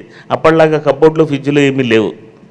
వీళ్ళ ఇంట్లోంచి బయటకు వచ్చేటప్పుడు పిల్లి అటుపక్క వెళ్ళింది అనుకోండి, ఇది ఎక్కడ పిల్లి లోపలికి వెళ్ళి పాలు పెరుగు పాడు చేస్తుందేమోనని లోపలికి వెళ్ళి దాన్ని సర్దుకుని బయటకు వచ్చేవారు. కానీ ఇప్పుడు పిల్లి కనిపించింది అనుకోండి, ఇమీడియట్గా ఇంట్లోకి వెళ్ళి నీళ్లు తాగి కాళ్ళు కడుక్కొని వస్తున్నారు. పిల్లిని పెళ్ళికి ఎందుకు తీసుకెళ్ళేవారంటే ఇంట్లో రచ్చ చేయకుండా ఉండడానికి బుట్టలో పెట్టి తీసుకెళ్ళేవారు, అంతేని. కానీ దాన్ని ఏమి హింసించలే కాదు. ఇవన్నీ పాత బిలీఫ్ సిస్టాలు. అప్పుడు కాలం వేరు, ఇప్పుడు కాలం వేరు. కొంతమంది ఇప్పుడు అంటున్నారు రాత్రిపూట 7-8 దాటితే భోజనం చేయొద్దు, ఎందుకంటే సూర్యరశ్మి ఉండదు అని. పూర్వకాలంలో 5:30కే మనకు భోజనం పెట్టేసేవారు. ఎందుకు పెట్టేవారు? ఇప్పుడు ఉన్న ఎలక్ట్రిసిటీ అప్పుడు లేదు, అన్ని కిరసనాల దీపాలు. నా చిన్నప్పుడు కూడా నేను కొత్తలంకలో మా ఇంట్లో కిరసనాల దీపం దగ్గరే చదువుకున్నాను. వాటి దగ్గర అన్నం పెట్టారనుకోండి, ఆ లైట్లో కాలిన పురుగులు ఏమి అన్నంలో పెట్టి తింటామో అని ఆ వెలుతురు ఉండంగానే భోజనం పెట్టేవారు. ఇప్పుడు అది అవసరం లేదు, సౌకర్యాలు పెరిగి ఇంట్లో లైటింగ్ వచ్చింది, కరెంట్ వచ్చింది, 7-8 భోజనం చేయొచ్చు. కానీ అది విశ్వాసం కాదు, అది ఇట్స్ ఎ రాంగ్ బిలీఫ్ అనమాట. అది ఆ రాంగ్ బిలీఫ్ సిస్టమ్స్ అన్నీ మన జీవితాన్ని పాడు చేస్తున్నాయి. అవేంటో తెలుసుకోవాలి. అలాంటివి కొన్ని చెప్పండి మేడం. మనలో చాలా నమ్మకాలు ఉన్నాయి. మనం ఏదైనా నమ్మాము అంటే అది మనకన్నా ఉపయోగపడాలి, నమ్ముదాం. లేదా ఎదుటి వాళ్ళకైనా ఉపయోగపడాలి, అలాంటిది నమ్ముదాం, చెప్దాం. ఎదుటి వాళ్ళకి ఉపయోగపడనిది, మనకు ఉపయోగపడింది ఏ నమ్మకము మనకొద్దు, దాన్ని వదిలేయగలగాలి. ఆ వదిలేయటానికే ధ్యానం. ఇది మా అమ్మమ్మ చెప్పింది, మా నాయనమ్మ చెప్పింది, మా ఇంటి ఆచారము, మా నమ్మకము అని చాలామంది చెప్తూ ఉంటారు.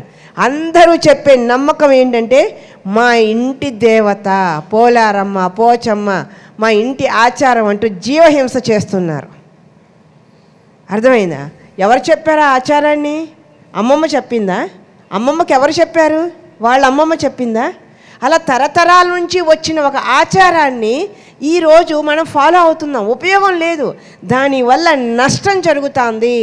కర్మ సిద్ధాంతం ప్రకారం అది కర్మ. ఇంకొక జీవిని చంపటం అని అంటే అది ఎంత పాపమో చూడండి. ఎందుకు చంపుతున్నాం మనం? దాన్ని చంపితే మనకేదో మేలు జరుగుతుంది అని. ఇలాంటి నమ్మక వ్యవస్థని మొత్తం సమూలంగా నాశనం చేయటానికే పిఎస్ఎస్ఎం వచ్చింది, పత్రిజీ వచ్చారండి.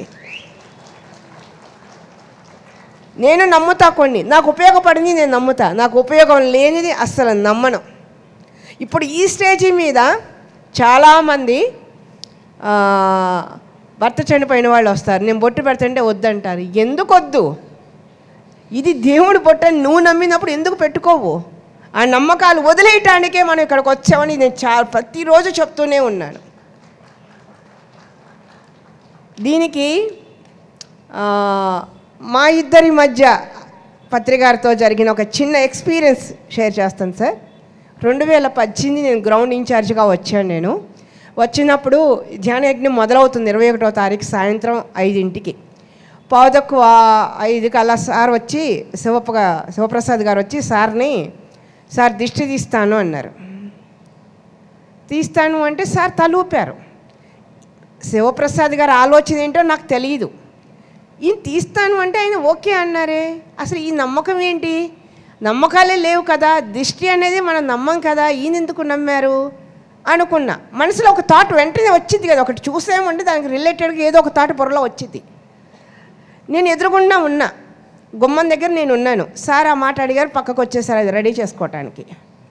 అక్కడ మంజు అని ఉన్నాడు, షర్ట్ వేస్తున్నాడు. 11 రోజులు విశ్వశాంతి కోసం యజ్ఞం చేయటానికి గురువుగారు ఆ రూమ్ నుంచి బయటకు వచ్చి స్టేజ్ ఎక్కుతున్నారు. ఎదురుగుండా నేనున్నా. నాకు ఎదురు రావాలి ఆయన, ఎదురు వస్తున్నారు. మరి భర్త చనిపోయిన ఆడవాళ్ళకి ఎదురు రాకూడదు అని కదా ఒక యజ్ఞం విశ్వ కళ్యాణం కోసం చేస్తున్నాడు. నేను ఎదురొస్తే ఏం జరుగుతుంది? అప్పుడు నా భర్త చనిపోయి 1 year కూడా అవ్వలేదు. నాకు షేక్ హ్యాండ్ ఇచ్చుకుంటూ వచ్చారు. వచ్చేదాకా సార్ వచ్చి దిష్టి తీయబోతున్నారు. వెంటనే లక్ష్మీ మేడంకి ఇవ్వండి అన్నారు. నేను అసలు ఆయన నమ్మను. నాకు చిన్నప్పటి నుంచి అలాంటివి నేను నమ్మని నాతో దిష్టి తీయించారు. బొట్టు పెట్టమన్నా. నేను బొట్టు పెట్టలేదండి. నాకు నమ్మకం లేదు కదా. గురువుగారు చెప్పారని ఆ పని చేశాను, కానీ ఆ బొట్టు పెట్టడం లేదు. నాకు షేక్ హ్యాండ్ ఇస్తూ వచ్చి స్టేజ్ ఎక్కారు. 2018 31వ తారీఖున ఈ స్టేజీ మీద మహిళా ధ్యాన మహాచక్రం అని ఒక గొప్ప కార్యక్రమాన్ని అనౌన్స్ చేసి ఎంటైర్ సొసైటీలో ఒక గ్రోత్ని చూసాం మనం ఆ సంవత్సరం. మరి నా నమ్మకం ఎక్కడుందండి? మనం నమ్మితే అది, నమ్మకపోతే ఏది లేదండి. అది మనలో ఉంది. ఏది నమ్మాలో ఏది నమ్మకూడదో మనకి ధ్యానం ద్వారా తేటతెల్లం అవుతుందండి. అందుకే సాధన చెయ్యాలి అనేది అందుకో. ఇది ఆ రోజు జరిగిన సంఘటన. నమ్మి చెడినవాడు లేడు, ఇది లోకంలో ఉండేటువంటి నానుడి. అంటే ఎవరైనా నమ్మితే ఎవరు చెడిపోడు. ఎందుకంటే తనను తాను నమ్మేడు అంటే అంతకన్నా నమ్మకపోవడమే ఏమైంది, నమ్మడం అంతకన్నా గొప్ప సత్యం లేదు. అయితే ఇప్పుడు తేడా చెప్తామేనండి. ఎవరైతే నమ్మకంతో పనిచేస్తారో కొన్ని రోజులకి విశేషమైన జీవితానుభవం వచ్చిన తర్వాత ఆ నమ్మకం పరిణామం చెంది దాని రూపాంతరం మారి విశ్వాసంగా పరిణమిస్తుంది. అది నమ్మకానికి విశ్వాసానికి తేడా. ప్రతి దానికి నమ్మకం ఉండాలి. మనకి అపనమ్మకాలు ఎక్కువ. ఇప్పుడు గురువుగారు ఏదైనా చెప్పింది అంటే అవ్వలేదు అనుకోండి, గురువు చెప్తే ఏదైనా అవ్వాలి కదా, ఎందుకు అవ్వలేదు అనేటువంటి అపనమ్మకం కలిగింది అనుకోండి, ఆ గురువు పట్ల నమ్మకం అనేది సన్నగిలుగుతూ ఉంటుంది. ఆయన ఏం చెప్పినా చేసుకుంటూ వెళ్ళిపోయాం అనుకోండి, నమ్మకం పెరిగి పెరిగి పెరిగి పెరిగి పెరిగి రూపాంతరం చెంది ఒకానొక దశలో విశ్వాసంగా మారి మీరు గురువు పట్ల విశ్వాస పాత్రులు అవుతారు. నమ్మక పాత్రులు ఎవరు? విశ్వాస పాత్రులు అంటే దాని అర్థం అది. మరి దీని గురించి మీరేమంటారు? నమ్మకం అన్నమాట నిజానికి నాకేం తెలీదు.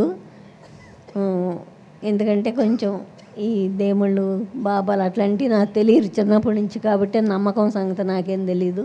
మా ఇంట్లో వాళ్ళు కూడా పెద్ద నమ్మకాలు, ఎదురు రావచ్చు ఎదురు రాకూడదు, సోమవారం మంగళవారం ఇట్లాంటి కథలు కూడా మా ఇంట్లో లేవు. కాబట్టి నాకు తెలీదు.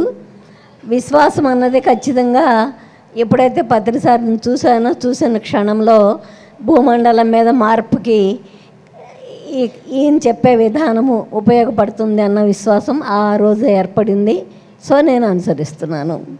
సో ఆ విశ్వాసం ఏర్పడిన తర్వాత మనం గుడ్డిగా నమ్మేసి వెళ్ళిపోతాం. ఇంకేమీ ఎదురు చూడడం, ఎదురు చెప్పాం.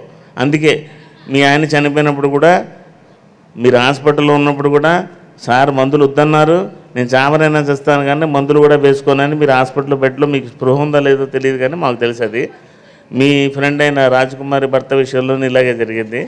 సో ఏంటంటే గురువుగారు చెప్పారు అనేటువంటి నమ్మకాన్ని ఎప్పటికైతే మనం పెంచుకుంటూ పోతామో మనం ఆ గురువు పట్ల విశ్వాసపాత్రలు అవుతాం. ఎస్ సాయి కుమార్ గారు.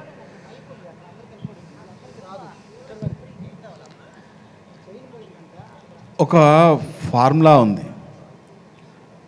భౌతిక ప్రపంచంలో ఏం చెప్తుందనంటే నీవు చూసిన తర్వాతనే దాన్ని నమ్ముతానంటాం. కానీ ఆధ్యాత్మిక ప్రపంచం ఏం చెప్తుందంటే నువ్వు నమ్మితేనే దాన్ని చూస్తావు. సో ఫస్ట్ స్పిరిచువల్ వరల్డ్కి ఫిజికల్ వరల్డ్కి తేడా ఇదే. So belief system, entire belief system, అసలు ఈ నమ్మక వ్యవస్థ మనకి ఎక్కడి నుంచి వచ్చింది? మన గత జన్మలలో మనం నేర్చుకున్నటువంటి జ్ఞానం నుంచి మన నమ్మక వ్యవస్థ అనేది బిల్డప్ అవుతుంది. ఆ గత జన్మలలో జ్ఞానము మరింత ప్రజ్ఞానంగా మారాలి, విజ్ఞానంగా మారాలనంటే సాధన. ఆ సాధనని పత్రిజీ మనకు శ్వాస మీద ధ్యాసగా అందించారు. సో ఎప్పుడైతే నేను శ్వాస మీద ధ్యాస పెట్టాను, నేను శ్వాసని గమనిస్తున్నానంటే దాని అర్థం ఏంటంటే నేను పత్రిజీని పరిపూర్ణంగా విశ్వసిస్తున్నాను. పత్రిజీని మొట్టమొదటిసారి చూసినప్పుడు అప్పటి వరకు ఏ గురువుని నమ్మలేదు నేను. ఎవరైనా ఆధ్యాత్మిక గురువులు గడ్డం పెంచుకున్న వాళ్ళంటే విపరీతమైన కోపం వెళ్ళి తిట్టేసేవాడిని. కానీ మొట్టమొదటిసారి పత్రిజీని చూసినప్పుడు ఎందుకో ఇతను ఎప్పటి నుంచో నాకు పరిచయం ఉన్నట్లుగా ఉన్నాడు. సో ఇతనే పత్రిజీ అని చెప్తుంటే కూడా వాళ్ళని మాట్లాడించకండి, నన్ను డిస్టర్బ్ చేయకండి, నన్ను అతన్ని చూడనివ్వండి అని చెప్పాను. సో అక్కడ ఆ విశ్వాసం ఒక విత్తనంలాగా పడింది మొదటగా.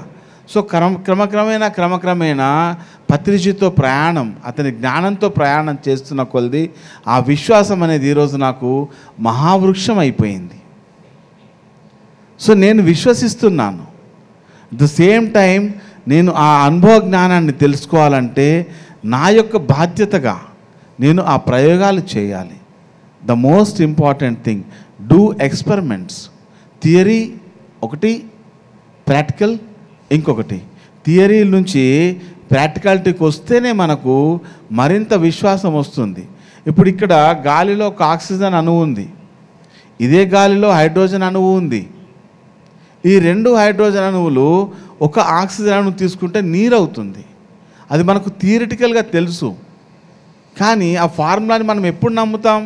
మనం ల్యాబ్లోకి తీసుకెళ్ళి ఆ రెండు హైడ్రోజన్ అణువుల్ని ఒక ఆక్సిజన్ అణువుని కలిపితే అప్పుడు నీరు అవుతుంది అని ప్రాక్టికల్గా నమ్ముతాం. అందుకే మనకు చదివేటప్పుడు ప్రాక్టికాలిటీ చేపిస్తారు మనకి. అలానే ఈ శ్వాస మీద ధ్యాస విషయంలో కూడా దేంట్లోనైనా సరే be a scientist, be a spiritual scientist. అప్పుడే నీ యొక్క ఆత్మపరంగా ఎవాల్యుయేషన్ ఉంటుంది అని చెప్పారు. Thank you. సాయి కుమార్ గారు, మీరు నేను పత్రిజీతో ఎన్నో సంవత్సరాలుగా తిరుగుతున్నాం. ఎంతోమంది సార్ దగ్గరికి చాలా హక్కును చేర్చుకుని పక్కన ఉన్నారు. కొన్ని రోజుల తర్వాత వాళ్ళు వెళ్ళిపోయారు. గురువు చెప్పిన దాన్ని నమ్మకపోవడం వల్ల గురువు పట్ల విశ్వాసం సన్నగిల్లి వెళ్ళిపోయారని నేను అంటాను. మీరేమంటారు? వాళ్ళ పాత్ర అంతటి వరతో ముగించింది, ఆ పాత్ర అయిపోయింది, ఇంకా ఫర్దర్ కంటిన్యూషన్ లేదు. దానికి వేరే కారణాలుగా మనం అనుకోవచ్చు, నమ్మకం లేకపోయాడో లేకపోతే విశ్వాసం లేకపోయాడని. నాకున్న పరిజ్ఞానంతో, నాకున్న పర్సెప్షన్తో ఆ క్యారెక్టర్, ఒక క్యారెక్టర్ ఉంటుంది. సపోజ్ రామాయణం తీసుకున్నాము, మందర అనే ఒక క్యారెక్టర్ ఉంటుంది. ఆ క్యారెక్టరు 3 నిమిషాలే ఆమెది. 3 వరాలు ఏదైతే ఉందో గుర్తు చేయడానికి వస్తుంది అంతే. ఆ తర్వాత ఆమెది లేదు క్యారెక్టర్. కానీ మొత్తం రామాయణం అంతా అక్కడి నుంచే రామాయణం మొదలవుతుంది, రామకథ. అలాగే వెళ్ళిపోయిన వాళ్ళ పాత్ర అంత ఉంది, ఆ పాత్ర ఇంకా కంటిన్యూషన్ లేదు. ఇంకా నెక్స్ట్ ఇంకొకరు వస్తారు. ఇక్కడ ఉన్నవాళ్ళు 100% ఉంటామా లేదా నాకు కూడా తెలియదు. నా పాత్ర ఎంత ఉందో, ఉండాలనే వస్తాం, తెలియదు. ఆ పాత్ర అయిపోయినాక మనం వెళ్ళిపోతుంటాం. This is my understanding. Okay, ఇంకో 5 నిమిషాలు దీన్ని ముగిస్తాం. మీరు చెప్పండి సార్. నమ్మకం అనేది పురాతనంగా ఏం జరుగుతుందంటే అమ్మకానికి సంబంధించినది. అదే విశ్వాసం అనేది అమ్మ ప్రేమకి సంబంధించినది. ఎగ్జాంపుల్ ఏంటంటే, అమ్మతో పాటు పిల్లవాడు వెళుతున్నప్పుడు అమ్మ తాడును చూసి అమ్మ పాము అని అంటే ఆ అమ్మ ప్రేమ ఏం చెప్తుందంటే ప్రేమతో, అది తాడు కాదు నాన్న, అది పాము కాదు నాన్న, తాడు అని చెప్తుంది. అలాగే నీడను చూసి అమ్మో దెయ్యము అంటాడు ఆ పిల్లవాడు, అది నీ నీడే నాన్న అని చెప్పేసి తెలియజేస్తుంది ఆ అమ్మ. క్వశ్చన్ ఏంటంటే, సాంబ్రాణి వేస్తున్నారు, సాంబ్రాణి నమ్మకానికి సంబంధించినదా, విశ్వాసానికి సంబంధించినదా? శుభ్రతకు సంబంధించింది.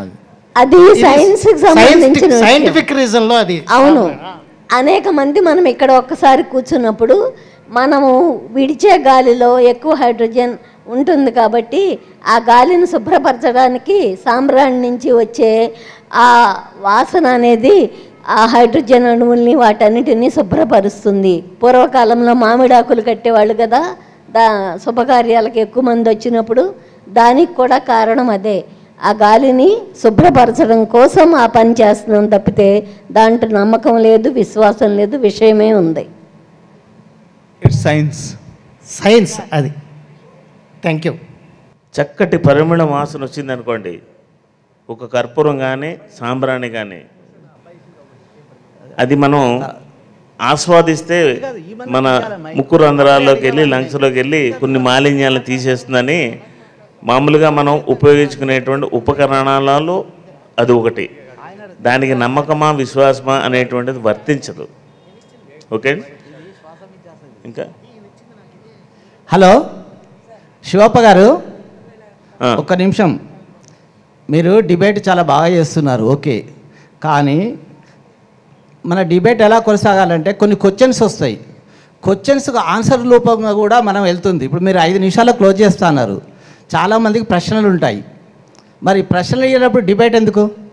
మీరు చెప్తూ పోతున్నారు, డైలీ అలాగే నడుస్తుంది. ఇప్పుడు కొంతమంది ప్రశ్నలు అడుగుతారు, ఆ ప్రశ్నల మీద కూడా డిబేట్ నడుస్తుంది కదా. ఇంతవరకు జరిగిన డిబేట్లో ఎవరిని ఆడియన్స్ నుంచి క్వశ్చన్స్ అడగలేదు, మొట్టమొదటి నేనే అడుగుతున్నాను మిమ్మల్ని. అది కాదు, 2 నిమిషాలు. ఇప్పుడు మీరు 5 నిమిషాలు క్లోజ్ అన్నారు, 5 నిమిషాలు ఏం అడుగుతాము?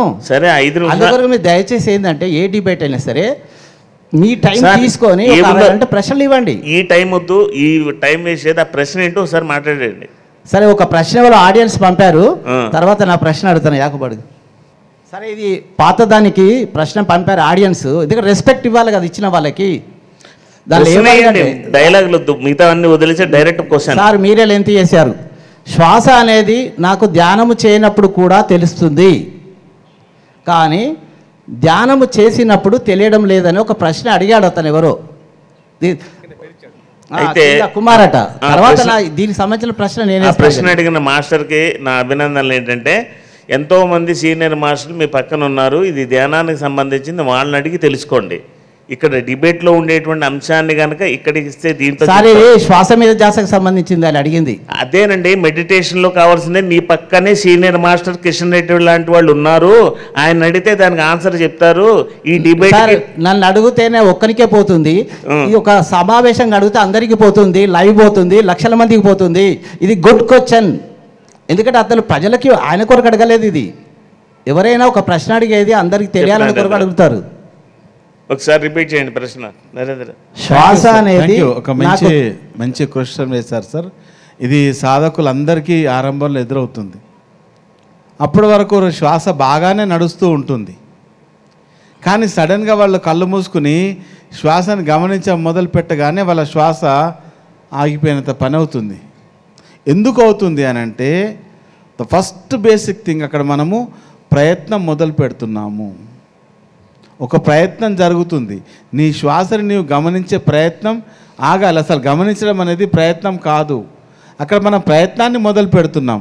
నీ శ్వాసను గమనిస్తున్నాను, నేను గమనిస్తున్నాను భావనతో ఉన్నాం అక్కడ. కానీ శ్వాసని గమనించడం అని అంటే, నేను ఇక్కడ మైండ్ లేదు, మైండ్ అక్కడ ప్రమేయం వచ్చింది అనుకోండి, అది కుచించుకుపోతుంది. యాక్చువల్గా అది ఆగడం కాదు, ఇట్లా కుచించుకుపోతుంది ఆ శ్వాస. అలా కాదు, నువ్వు గమనించేవాడుగా ఉండాలి. అందుకే సార్ చెప్పిన the first and foremost word ఏంటంటే, గమనించేవాడుగా ఉండండి మీ శ్వాసని. సో సాధనలో క్రమక్రమంగా మీరు ముందుకెళ్తుంటే మీరు గమనించేవారిలాగా మారుతారు. ఎప్పుడైతే మీరు గమనించేవారిలాగా మారుతారో అప్పుడు మీ శ్వాస మిమ్మల్ని ఇబ్బంది పెట్టదు. ఓకే సార్, ఇంకా టైం ఉందా? ఉండండి చెప్తా. మీరు ఏదో అడిగారు.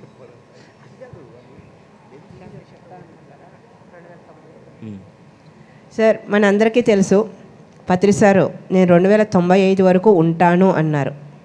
ఫిజికల్గా లేరు. మనందరం జనరల్గా ఫిజికల్గా ఉంటారు అనే భావనలోనే ఉన్నాము, మరి ఫిజికల్గా లేరు. మరి పత్రి సార్తో ఎంతో జర్నీ చేశారు, చిన్న వయసు నుంచి ఎన్నో అనుభవాలు ఉన్నాయి, గురువు అంటే నమ్మకం. మరి దానికి సంబంధించి మీ సమాధానం. ఓకే, మనందరికీ కూడా పత్రిజీ ఏం చెప్తే దాని మీద అచంచలమైన విశ్వాసం ఉంది. ఆయన అన్నారు 2095 వరకు నేను ఈ శరీరంలోనే ఉంటాను, అది 100% కరెక్ట్ ఆయన అన్నది. కానీ 95 వరకు ఆయన లేరు. ఎప్పుడైతే ఆయన ప్రణాళికలు 3 ఒకటి ధ్యానాంధ్రప్రదేశ్, ధ్యాన భారత్, 2004 వరకు ధ్యాన ఆంధ్రప్రదేశ్, 2008కి ధ్యాన భారత్, 2012కి ధ్యాన జగత్. అదేనా సాయి కుమార్ 3 విజన్లు ఉండే మనకు చెప్పేవి. ఆ విజన్తో ఆయన ముందుకు వెళ్ళిపోతూ ఉన్నారు. ఆ 3 కంప్లీట్ అయిపోయాయి. కంప్లీట్ అయిపోయిన తర్వాత పత్రిజీ ఆల్మోస్ట్ ఆయన మిషన్ ఏదైతే అనుకున్నారో అది కంప్లీట్ అయింది. కాకపోతే ఈ మిషన్ బేస్ చేసుకుని గ్లోబలైజ్ అవ్వడానికి ఆయన అడుగులు పడుతూ ఉన్నాయి. Yes sir no? ఆ గ్లోబలైజ్ కావడానికి అమెరికా దేశంలో ఎస్టాబ్లిష్ చేయడానికి ఇంకా ముందుకు వెళ్తూనే ఉన్నారు. మీకు ఒక ఎగ్జాంపుల్ చెప్తాను. మీరందరూ రామాయణం చదివే ఉంటారు, వినే ఉంటారు. యుద్ధం అయిపోయింది, సీతాదేవిని తీసుకొచ్చారు. వెంటనే ఆమె ఏం చేసిందంటే వాళ్ళ అమ్మ దగ్గరికి వెళ్ళిపోయింది. పిల్లలు 2 ఉన్నారు. ఇంకా ఆ రాజ్యంలో ఉండి నేనేం ప్రణాళికలు వేయాలి రాముడు ఆలోచిస్తూ ఉంటే ఓ రోజు సడన్గా యమధర్మరాజు వస్తాడు. ఆ యమధర్మరాజు వచ్చి రాముడితో అంటాడు, ఏంటి రామా ఇదే నువ్వు అనుకుంటున్నావా? ఆయన నేనే రాముడిని, దీనికి ఇంకా నేనే చక్రవర్తిని, నేను ఇంకా యజ్ఞాలు చేయాలి, యాగాలు చేయాలి, అన్ని ప్రణాళికలు వేస్తుంటే రూములోకి వెళ్ళగానే యమధర్మరాజు వస్తాడు. నీ ప్రణాళిక ఇక్కడ అయిపోయింది, అసలు నువ్వెవడో తెలుసుకో. 14 భువన భాండాలని ఏలేటువంటి శ్రీ మహావిష్ణువు రాముడుగా వచ్చాడు. ఆ పాత్ర అయిపోయి ఇంకా ఇది నాదే, ఇందులో ఉంటున్నావేంటి అని ఎరుక కలిగించిన వెంటనే ఆ రామావతారం చాలించి విష్ణువుగా రూపాంతరం అయిపోయాడు. సేమ్ పత్రిజీ అంశంలో కూడా అదే జరిగింది. ఆయన కూడా గ్లోబల్గా వేసి మిషన్ అంతా ప్లాన్ చేస్తుంటే ఆ లే లడఖ్లోనో ఎక్కడోనో ఆ పద్మ సంభవుడు వచ్చి ఆయన వాకౌట్ అయిపోయాడు. నీ శరీరంలో నీ మిషన్ అయిపోయింది, అసలు నువ్వు ఇది కాదు అది అక్కడ ఉంది అని ఆ ఎరుక ఆయన కలిగించగానే, అదే మన వివిరెడ్డి గారు అన్నారు, ఆల్రెడీ షిరిడి సాయి వచ్చి ఈయన ప్రణాళిక కంప్లీట్ అయిపోయింది, వేరే ప్రణాళిక కోసం ఈయన వెళ్ళాలి, కానీ ఇదే ప్రణాళికలో ఆయన ఇంకా మెర్జ్ అయిపోయి ఉన్నారు. ఆ ఎరుక కలిగించడం కోసం ఎప్పుడైతే ఆయనకి చెప్పారో, ఓహో నేను అసలు అది కదా అని చెప్పి ఆయన శరీరాన్ని విడిచిపెట్టి వెళ్ళిపోవడానికి కారణం అది. థ్యాంక్ యూ అండి. ప్రతి డిబేట్కి ఒక సమయం అంటూ ఉంటుంది. మనం ఆల్రెడీ 3:45 వరకు టైం ఇచ్చాము, కాకపోతే ఆ సమయాన్ని ఇంకా పెంచారు. ఏ కార్యక్రమమైనా కానీ ఒక సమయ నిర్ధారణ అని ఉంటుంది. ఆ నిర్ధారణ మనము ప్లస్ ఆడియన్స్ 2 కలిపి చేయాలి. ఆ 2 క్వశ్చన్ల 3 క్వశ్చన్ల సంబంధం లేదు. అయినా మీరు ఎన్నో విషయాలు సాయి కుమార్ రెడ్డి గారు, నరేందర్ గారు, శివప్రసాద్ గారు, లక్ష్మి గారు, స్వర్ణలత గారు చక్కని విషయాలు మా అందరికీ అందించారు. వీరందరికీ కూడా మన తరపున ఒకసారి ప్రత్యేక ధన్యవాదాలు తెలియజేద్దామండి. ఆడియన్స్ వరకు రాలేకపోయింది, నెక్స్ట్ కలిసినప్పుడు వీళ్ళ పర్సనల్గా కూడా కలవచ్చు. మీరు ఎలాంటి విషయాలకైనా ఆన్సర్ ఇవ్వడానికి సమర్థులు వీరు. ఇక్కడ సమయాన్ని అంత క్యాల్కులేట్గా చేయాలి కాబట్టి మనం ఈ కార్యక్రమం చేస్తున్నాము. నెక్స్ట్ పిఎంసి వాళ్ళ భోజన అనంతరం మళ్ళీ ఈ కార్యక్రమం మనం కలుద్దాము. వాళ్ళకి సమయం సరిపోవట్లేదని చెప్పి ప్రతిసారి నాతో గొడవ పడుతున్నారు. అయినా కానీ నేను ఎదిరించి ఈ సమయాన్ని రోజు 20 నిమిషాలు లాగుతున్నా. నాకు సహకరిస్తున్న కెమెరామ్యాన్ అందరికీ కూడా మరి ఒక్కసారి ప్రత్యేక ధన్యవాదాలు తెలియజేద్దామండి. థ్యాంక్ యూ అండి, థ్యాంక్ యూ మీ అందరికీ కూడా. తిరిగి 2 గంటల 30 నిమిషాలకు పైమా కార్యక్రమంతో మరీ కలుద్దాం. Thank you very much. మీరెవరైనా ఈ విశ్వాసం అంటే ఏమిటో తెలుసుకోవాలి అంటే టోల్టెక్ 4 ఒప్పందాల తర్వాత రేడాడ్ వీళ్ళ యొక్క కమ్యూనిటీ ఆ విశ్వాసం గురించి బాగా చెప్తారు. అక్కడ అన్ని బుక్ స్టాల్స్లో దొరుకుతాయి. ఈ విశ్వాస బలం అనే బుక్ చదవండి సార్. మీకు ఇంకా బాగా చిరు సన్మానం మీకు. సారీ పెద్దగా చేద్దాం, కూర్చోండి సార్.